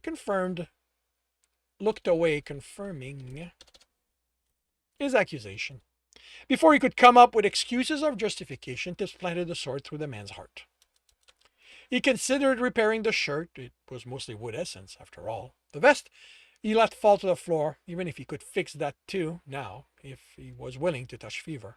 But it wasn't like he cared about the impression he made. Or rather, he didn't care if he appeared horrible. He filled his arm with earth as he grabbed the double door's handles, and the added strength caused them to slam against the wall. The dozen or so thugs, now lined between him and the master, jumped. The others, these beggars and con artists, pressed against the walls. He ignored them. They meant nothing. Just more of the master's servants. So long as they stayed out of his way, he ignored them. That goes for the rest of you, he said, then added at the confused expression. I'm here for your master. Get out of my way and you get to live. He motioned over his shoulder. They didn't get out of my way. Fear filled their face. Any who doesn't stand his ground, the master said, will suffer greatly for abandoning me. Tibbs shrugged. If you think I can't kill him, I'll at least make your death quick. I blunted the edge of my anger on the others. Half ran at him.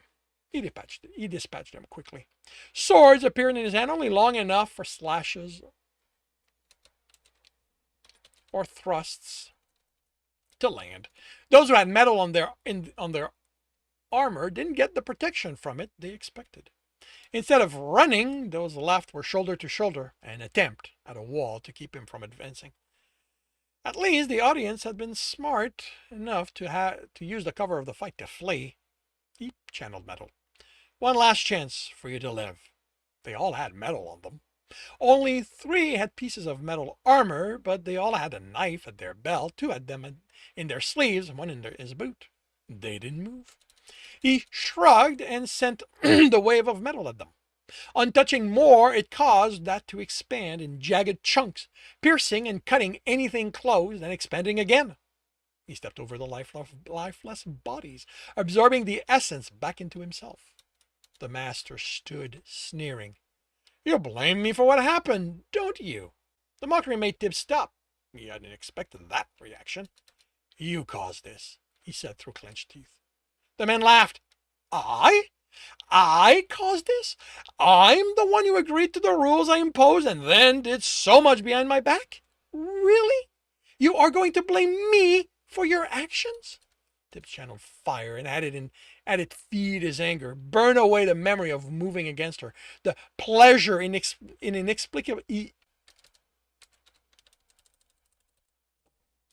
inexplicably felt in that moment. Instead of fear, the master's expression turned to disdain. What are you going to do? The man mocked. Burn me? You think that's going to make all those things you did vanish? You think that without me forcing you to look at the monster you are, no one else will see it? His smile turned nasty. That she won't see it? Shut up! The man laughed. What? You're nothing more than a child wanting to go home to his friend and family. Go home to his mother so she can. Tibbs punched him, the fire covering his fist, searing the man's cheek, leaving it smoking. Don't ever talk about Mama. The man laughed some more, getting to his feet. Somehow not seeming to feel the pain of his burned flesh. Why? You aren't brave enough to live without her? Do you go back to her when it gets too hard for you out here? Does she kiss it all better? Hold you the way you want a woman to hold you? Tibbs glared, the ring of smoking floor expanding. Shut up! Or? The man cracked a grin. The man's grin cracked the burned flesh. Does she kick you out? Because even she wants nothing to do with you? Tibbs' screaming leap didn't overtake the conflagration. He struck the burning, still grinning man as the unleashed fire spread ever farther. And that concludes chapter 65 of Stepping Wild. If you are enjoying this, please leave a like. If you want to know when the next chapter will be up, subscribe and hit the bell.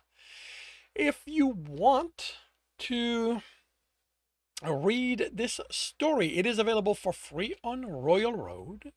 If you want to read ahead of that and support me in the process, that is on Ream Story, where a good dozen chapter, probably more at this point. And if you want to listen to these live, it's every Tuesday morning, 8 a.m. Eastern Time on Twitch and YouTube. Links are in the notes, and with that, I shall wish you a good day.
Alrighty.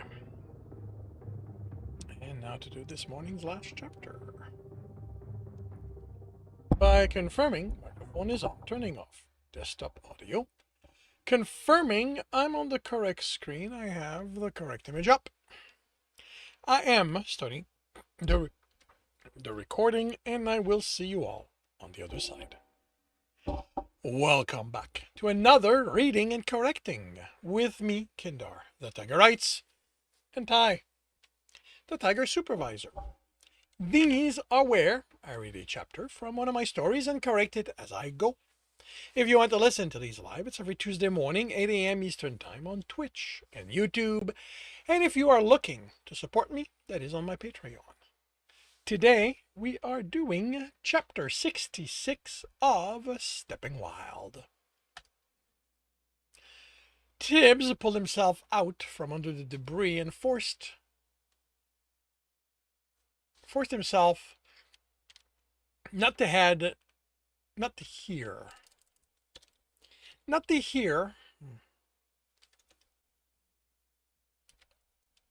Okay. Pulled out from under the debris and forced himself not to hear the people's pained cries as he moved from the destroyed building into another one, also destroyed by his out of control anger over the city. Over the cries of those hurt were others, yelling names, calling out in hope, but answered only with silence. How could he have let this happen again? He knew better than channeling fire when he was angry. When he burned so hot, nothing was safe. No one was. Thibault? A woman yelled, and she yelled again, and her voice broke. He pushed himself deeper into the destroyed building, cursing. Of course she'd be here. He told them his plan, and she'd know where the master's hideout was. Like him, she had to have been forced to meet the man. She couldn't know he was the cause of the blaze, but she had to believe he had been there when it happened. It was for the best, he told himself, forced himself to believe it. Now he didn't have to lie about where he was going to ensure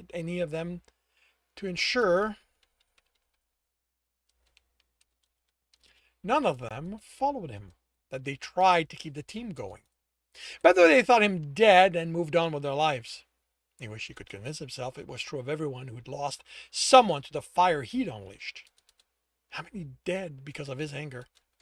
People approached the wreck he hid in, and he ran. He fled. Thibault? A man called out, voice filled with hope as Tibbs crossed out into an alley. Charlie. Covered with so much ash and with the distance, he couldn't know, but hope would drive him on. Hope would drive everyone on, until it shattered. Until what Tibbs had done broke it. He left the fighter behind. Fled deeper into the city. Darkness etched around him to remain unseen.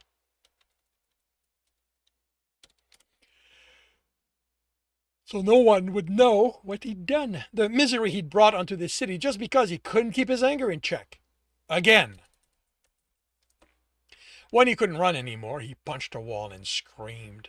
Pain spread through his hand from the wood, and he punched it again and again. And again when it didn't cause him anywhere near the pain he deserved. A stone wall wouldn't work. That hadn't since back in Craggle Rock. He rested his head against a cool wall and wished, as he often did, when he caused so much destruction, that he could ice himself, numb the pain and the guilt. But he knew better. Not feeling anything was as dangerous as his rage. Someone new entered the edge of his range, and it was the speed at which they ran toward him that caught his attention. He cursed and climbed to the roof. Of course, they'd chase anyone who fled the destruction, and no matter how well the etching hid him, he left a trail of ash for anyone skilled to follow. Air scattered that. Then he ran again. When he fell to his knees this time, he rolled onto his side, curled up, and cried.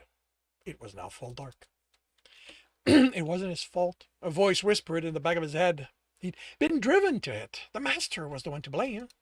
Tibbs pushed the excuses down. He wouldn't pass the blame onto a dead man.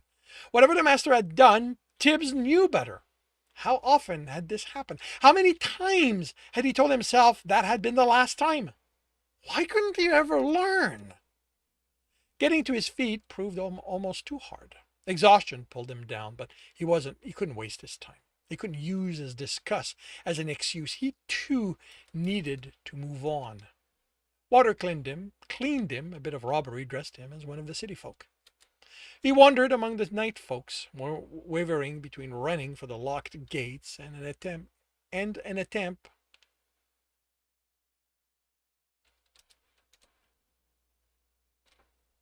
as an escape of what he'd done and finding guards to hand himself over, convinced them he was responsible for all those deaths and let them punish him the way a murderer should be.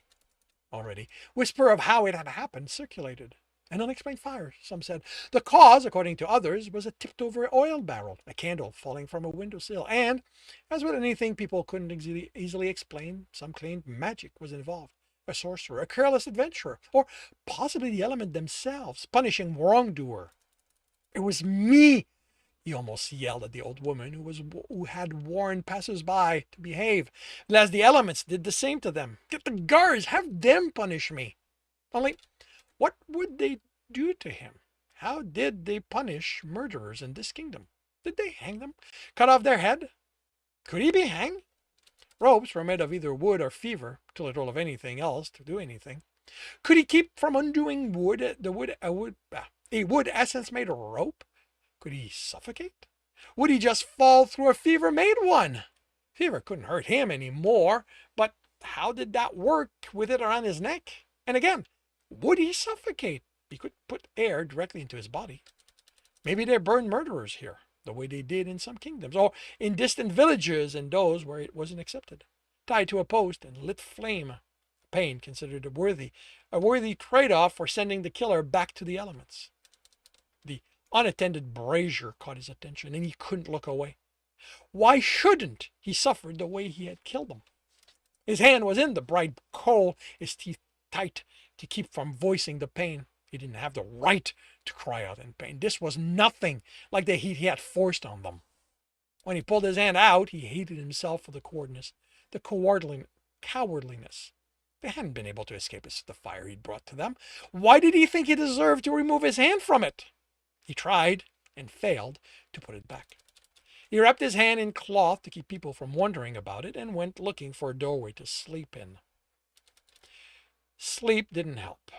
His hand burned coldly, and he constantly fought the urge to apply an etching of purity. His punishment was nowhere near over. He was careful to be certain his team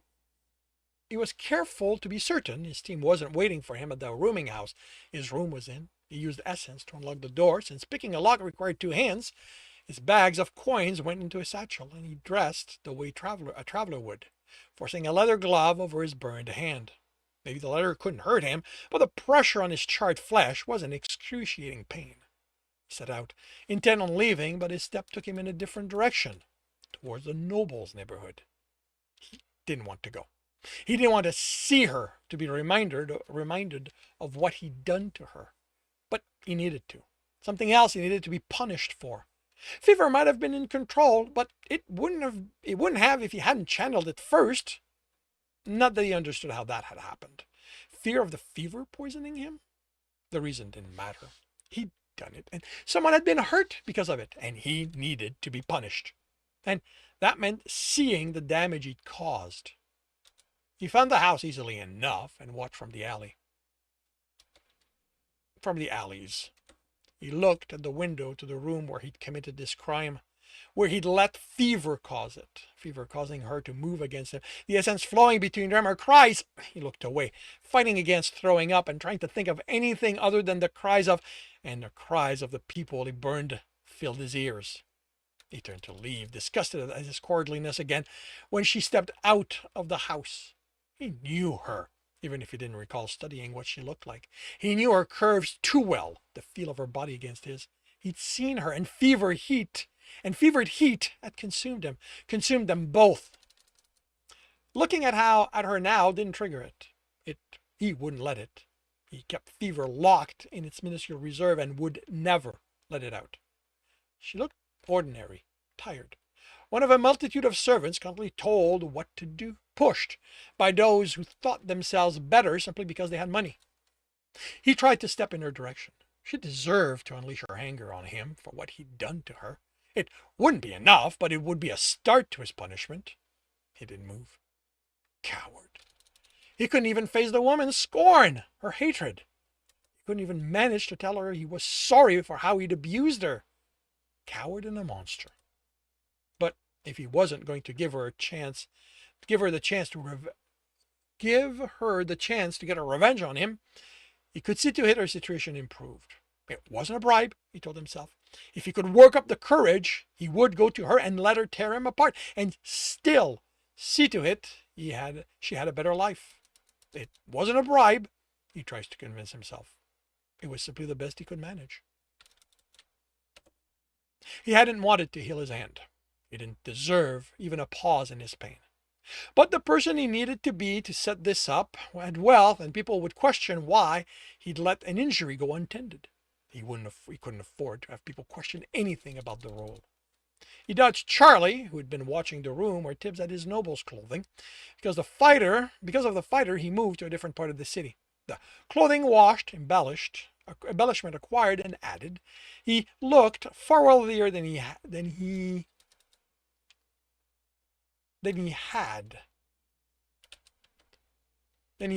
far wealthier than he ever had. He had to. The money he would hand over to the money holder was a pittance, not the entirety of his wealth. Welcome, she greeted him, taking in how he was dressed. My lord? You can call me Tiburon, he answered haughtily, making it clear it wasn't his real name. There would be no crest, no family surname. This was something no noble wanted traced back, lest it ruin their reputation. She led him to the desk and motioned to a chair as she took hers on the other side. How may I assist you, Lord Tiburon? He dropped the satchel, on the desk as if he couldn't wait to be rid of it.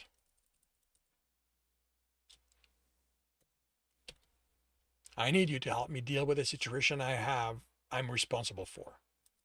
She eyed it without judgment. You understand that all I do is handle money. Of course, he almost snapped. What else did she think he wanted from her? He brought his temper under control. This much could be allowed because of his position within society, but he needed her help, therefore needed to treat her appropriately. There is a woman not my household that I have. Keeping his tone neutral proved difficult. Feelings for. She glanced at the satchel again. And you want me to see to it she has a simple but unencumbered life without ties to any of the families, including your own? None of them, he stated. She isn't to know how this came to be. Shouldn't she know you are her benefactor? No. The vehemence startled her. He calmed himself, working out his answer.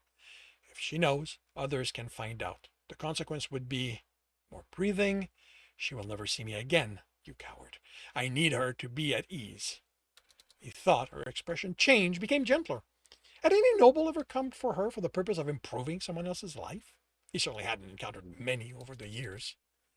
If you give me her name and where I can find her, I'll see to it her life is peaceful going forward. Her name had been simple. He'd known he'd need it. Once he had decided on this method. So he'd followed her as she shopped, then talked with the merchant. As for where to find her, Tibbs wished he could forget that house existed. He lost himself in the alleys as soon as he exited her house, then lit his hand on fire and kept it going until cowardliness forced him to stop. Tibbs nearly walked into Uzuma when he went to join the caravan. He'd expected the archers to have found a caravan over the days it took him to establish the identity of the guard he'd travel as. A few days later, he found a caravan heading in the direction he wanted to go. It would be an indirect route, but by then, Tibbs cared more about being away from the city than reaching his destination. And that concludes chapter 66 of Stepping One. If you are enjoying this, please leave a like. If you want to know when the next chapter will be up, subscribe and hit the bell. If you want to read this story, it is up for free on Royal Road. If you want to read ahead of that and support me in the process, that is on Ream Story, where we're a good dozen chapters ahead. And if you are looking to listen to these live, it's every Tuesday morning, 8 a.m. Eastern Time on Twitch and YouTube. Links are in the notes, and with that, I shall wish you a good day.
Really?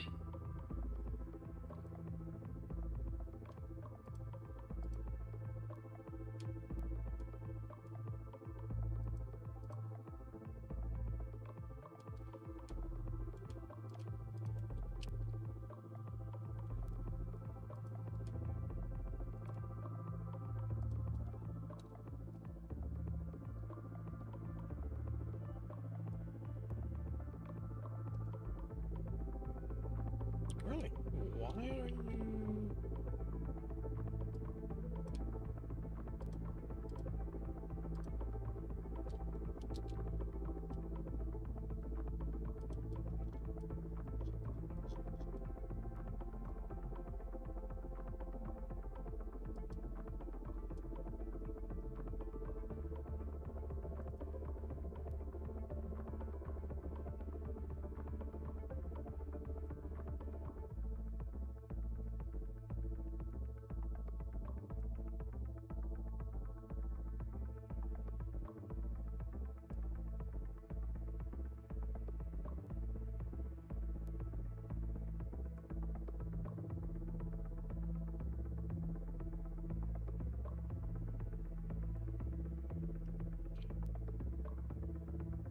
You know, we're actually 20 chapters ahead on Reem's story.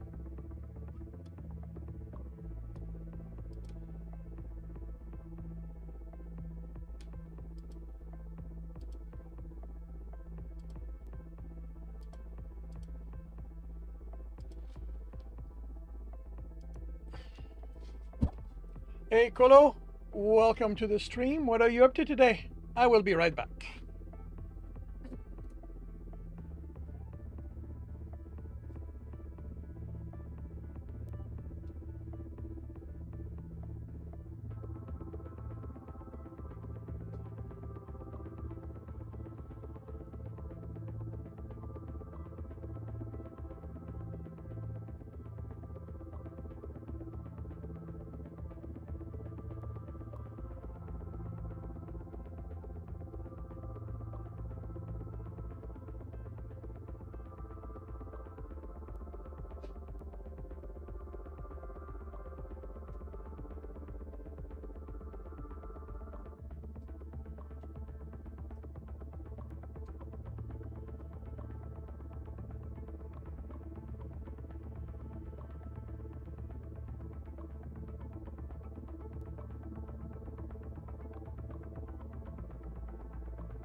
This is a story I've been doing read and corrects for offline in the morning to post the chapters on my Patreon. Da, da, da. Da, da. Finn glared at him, and Cal thought.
Finn glared at him, and Cal thought he heard the grinding of teeth even through the surrounding chaos.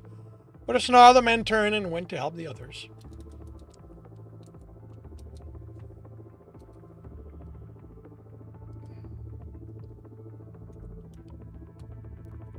He went from room to room, making sure they were empty. The rat who pointed out the prison to him and Camdy stopped him from entering one. "Don't go in there," she said. "There's a demon, a real one." She shuddered. Cal looked around her, searched the dark cell, and saw the hollow form in the corner. What did he do? Do nothing. Hysteria tinted her voice.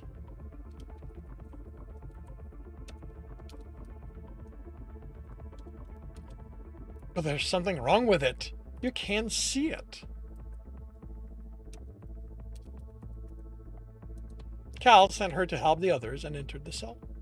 His eyes adjusted to the dark. By the time he crouched before them, a Furian with their knees pulled to them, a tiger. And after she shifted, a woman. "Hello," he said. "I'm Cal. Who are you?" She looked at him, and he stifled a gasp. No wonder the rat thought she was a demon. Her head was larger than normal, her eyes so small, too wide apart, her muzzle too narrow to be on a tigress's face. She lowered her head to her knees again. No wonder CM had said he'd know her daughter when he'd see her. "Hello, you must be Sunflower." She glanced at him. "Hello," she whispered. "I'm a friend of your mommy. She asked me to take you out of here." He reached for her, but she flinched away.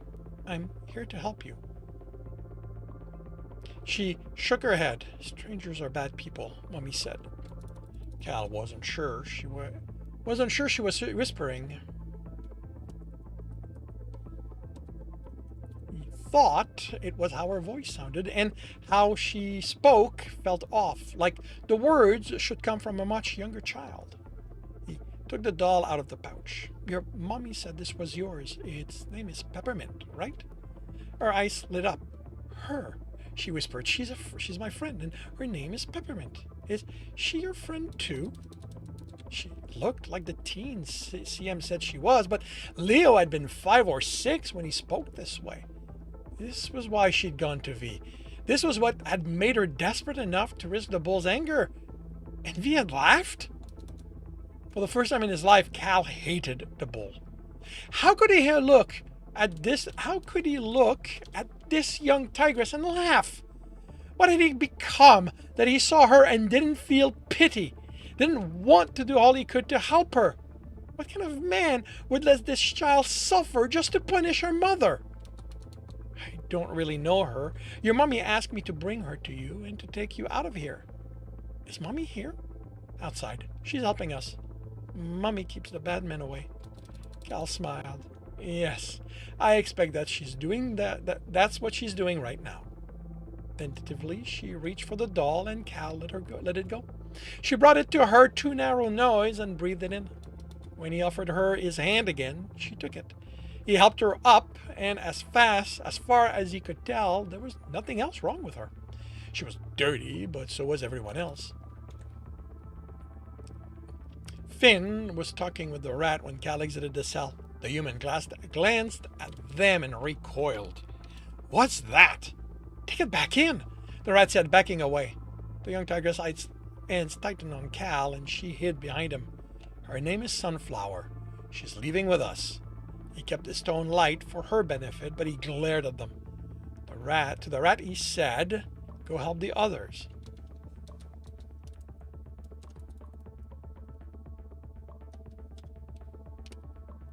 Going to go through the cells again. I want to make sure we're not leaving anyone behind who wants to leave. She ran off. "Feel free to go with her," he told Finn. The human eyed the tigress. "I'm not leaving you alone." Cal heard what Finn left unsaid. She kept hold of his hand as he checked each cell. At the one with the older man, he made the offer again. And was spat at.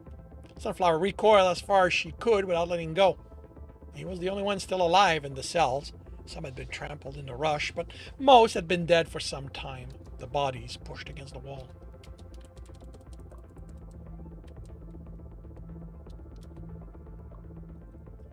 At the back, the door was good. You could barely make out. Wait, good?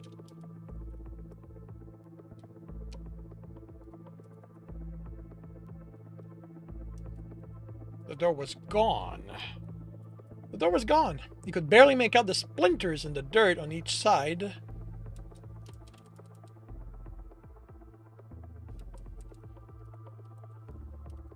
Your two bodies looked like they had been mashed, but not by fist.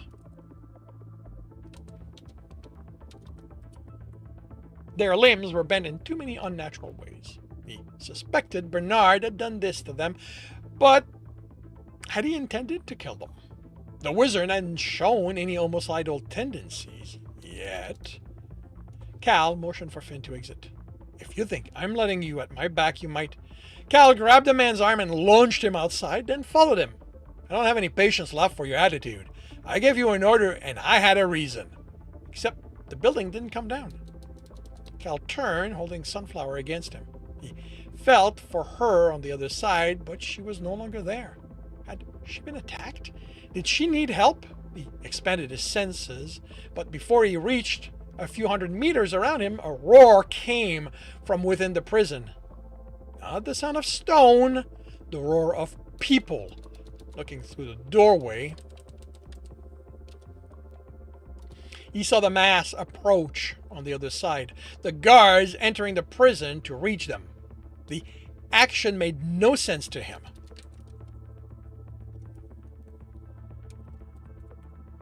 They should go around it to reach them. Going through the building funneled them. He heard Finn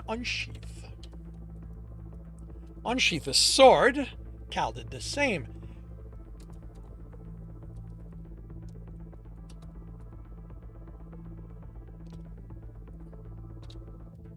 It would only take half a dozen bodies to block the door.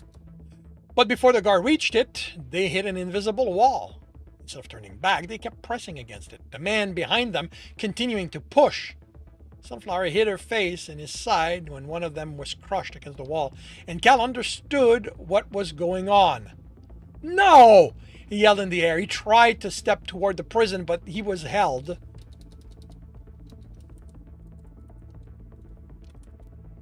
In place. "See him? Stop! You can't do this!" The pressure was enough against the guard. Their bodies were flattening. Their bodies crushed.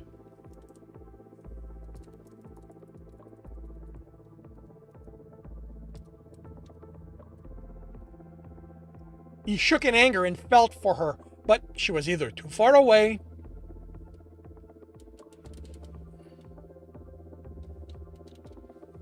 or among so many bodies he couldn't tell her apart. He felt the stone move down and put his will against it. He felt the stones crack as if they were his bones, but he kept pushing back. He didn't want her to commit this kind of atrocity. She'd come to save her daughter and not be a monster. More stones cracked, the sound reverberating across the courtyard. He was failing. No matter how strong he was, she was stronger. He could affect mountains, render them flat, but she could lift them in the air and send them crashing down. He screamed as he fell to a knee, and the building became a flat stone. He felt cloth against his cheek. Sunflower was holding her doll there, absorbing his tears. Do you need her? She'll make you happy again. He shook his head, fighting the urge to scream at her. She hadn't done this. It was her mother he was angry with. The gasp told him she was approaching. He stood. Mommy! Sunflower yelled and ran toward the tigress. CM hugged her, rubbed her cheek against hers. Hello, my beautiful Sunflower. How are you? She showed her the doll. Peppermint made things better. CM smiled. She always does. How could you do that? Cal asked, unable to keep the anger out of his voice. Sunflower had hid behind her mother. It's nothing more than what they deserved, CM replied flatly. They were just guards! They have nothing to do with any of this! Nothing? Cal was pulled to her and held at eye to eye. Who do you think took my Sunflower from me? She asked in a tone that's so sweet, Cal tried to wriggle back. They came in the night, stole her while I was away. Because his mouth clamped itself shut. He glared at her. The keepers aren't behind every evil in this world, Elle. All they showed when they saw her was sadness. You think she's the only one who's like this? The science that kept it from happening doesn't exist anymore. It was the guards, only them. She motioned to the slab and he found his mouth working again. It wasn't all of them. She kicked her head. Oh? And did each and every keeper you kill involve? And every keeper you killed involve? Wait. And did each and every keeper you kill and was? Each and every keeper you kill involved in the death of your son? You're no more a hero than I am. Hell. You've probably killed more people than I have. It's not... He clamped his mouth shut as his ears burned in shame. He took control of himself, shoved as deep as he could, and glared at her. They're maintaining a system that allows it to happen, that lets other children go to the fire. I'm doing that for them. She raised an eyebrow and smiled. Keep telling yourself that. You're no better than that lover of yours. You'll use any reason to kill, she snorted. At least I don't lie to myself about why I do it. They took my Sunflower. They paid. It's over. When are you going to have enough this time? Get out. Cal growled. Get out before I do something I'll regret. You think you can? Don't push me, CM. You have a daughter to think of. I'm in no mood for you to belittle what I'm doing, and you're getting close to making me want to see which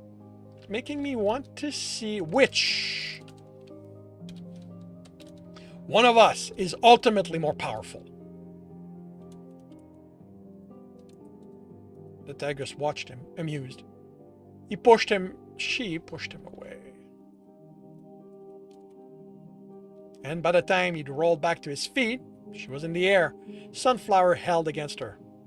I better never see you again, CM, he said under his breath, because without your daughter to protect, I'm going to make you pay for what you did here. Was that? No. Cal cut Candy off. But she held the guard off, right? Just like, that's just a story. Cal snapped. He headed for the city walls, and the entire section crumbled under his anger. Let's get out of here before more guards show up. They traveled through the forest until dark. Someone, not Bernard, made a clearing by making the trees die and rot away. People made fires, and Cal was too tired to point out guards might see them. He hadn't felt anyone follow them, and everyone was tired. There was so many people that fires stretched among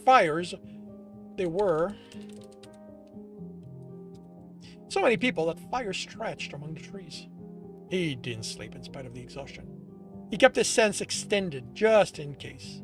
He didn't feel guards come, but he felt people leave under the cover of the night.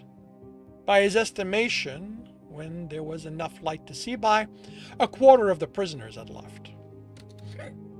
He had the rest gather in the clearing.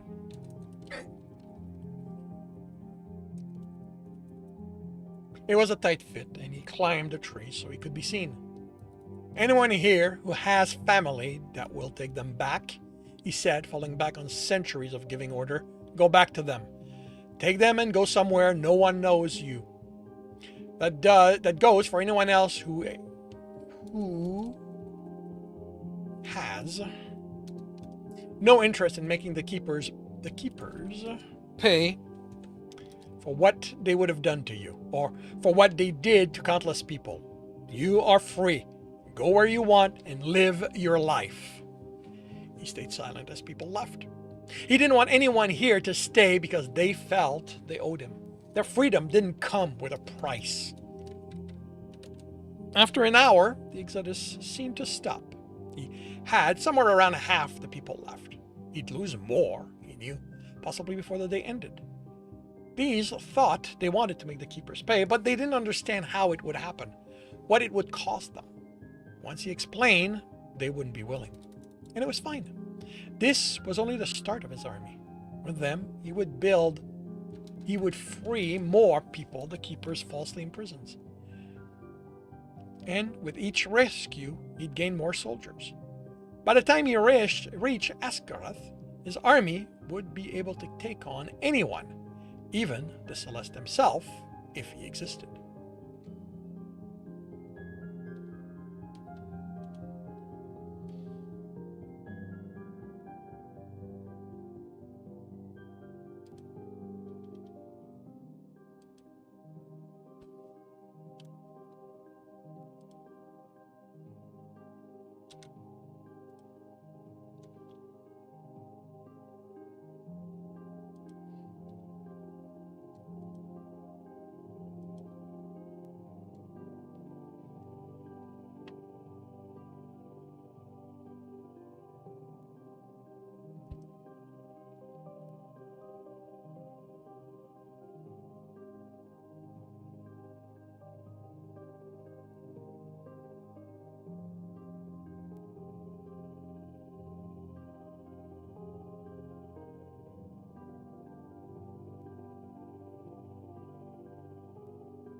Alrighty.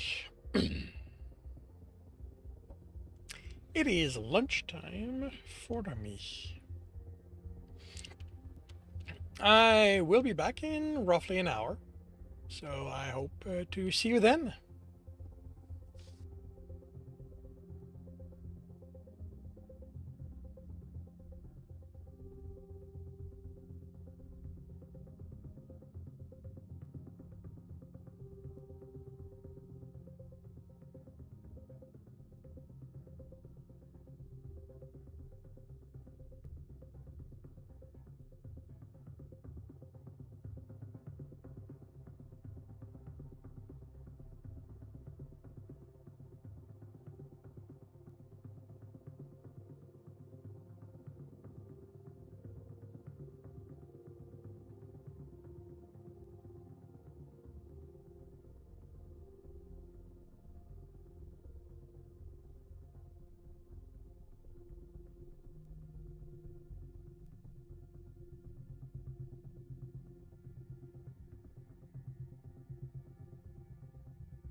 And welcome back.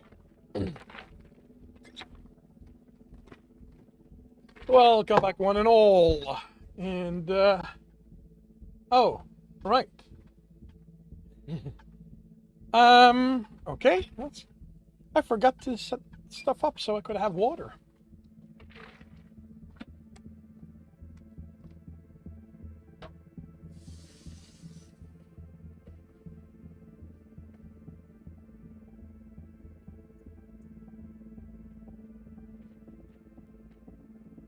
Yeah, I was kind of out of it. Well, not out of it, but I don't know, literally nothing. Like my coffee station was not clean, my water was not refilled. This is all usually stuff I do before I start working. For some reason this morning, it did not happen.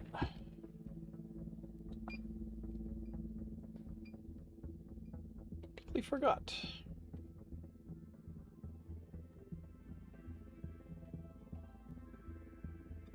Ah.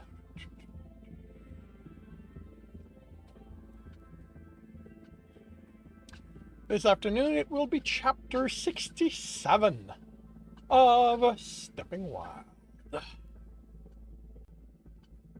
Just need to take care of something first.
Alrighty.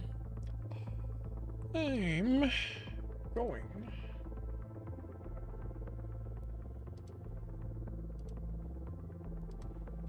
to bring the stream to an end with a raid to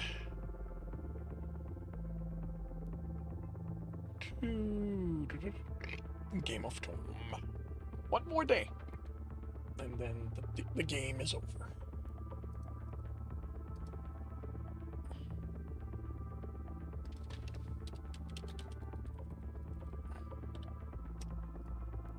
Alrighty. Thank you very much, everyone, for dropping by, keeping me company. I will be back tomorrow morning, 8 a.m. Eastern Time. I will be working on Stepping Wild in the morning. And in the afternoon, I will be going over the outline for Book 2 in the Jeremy series. The Engineers something. That's what I'm aiming for. Don't know if I'll work it out. But I hope to see you then. If I do not, I hope you have a good week, a good weekend when it arrives. And I will see you when I see you.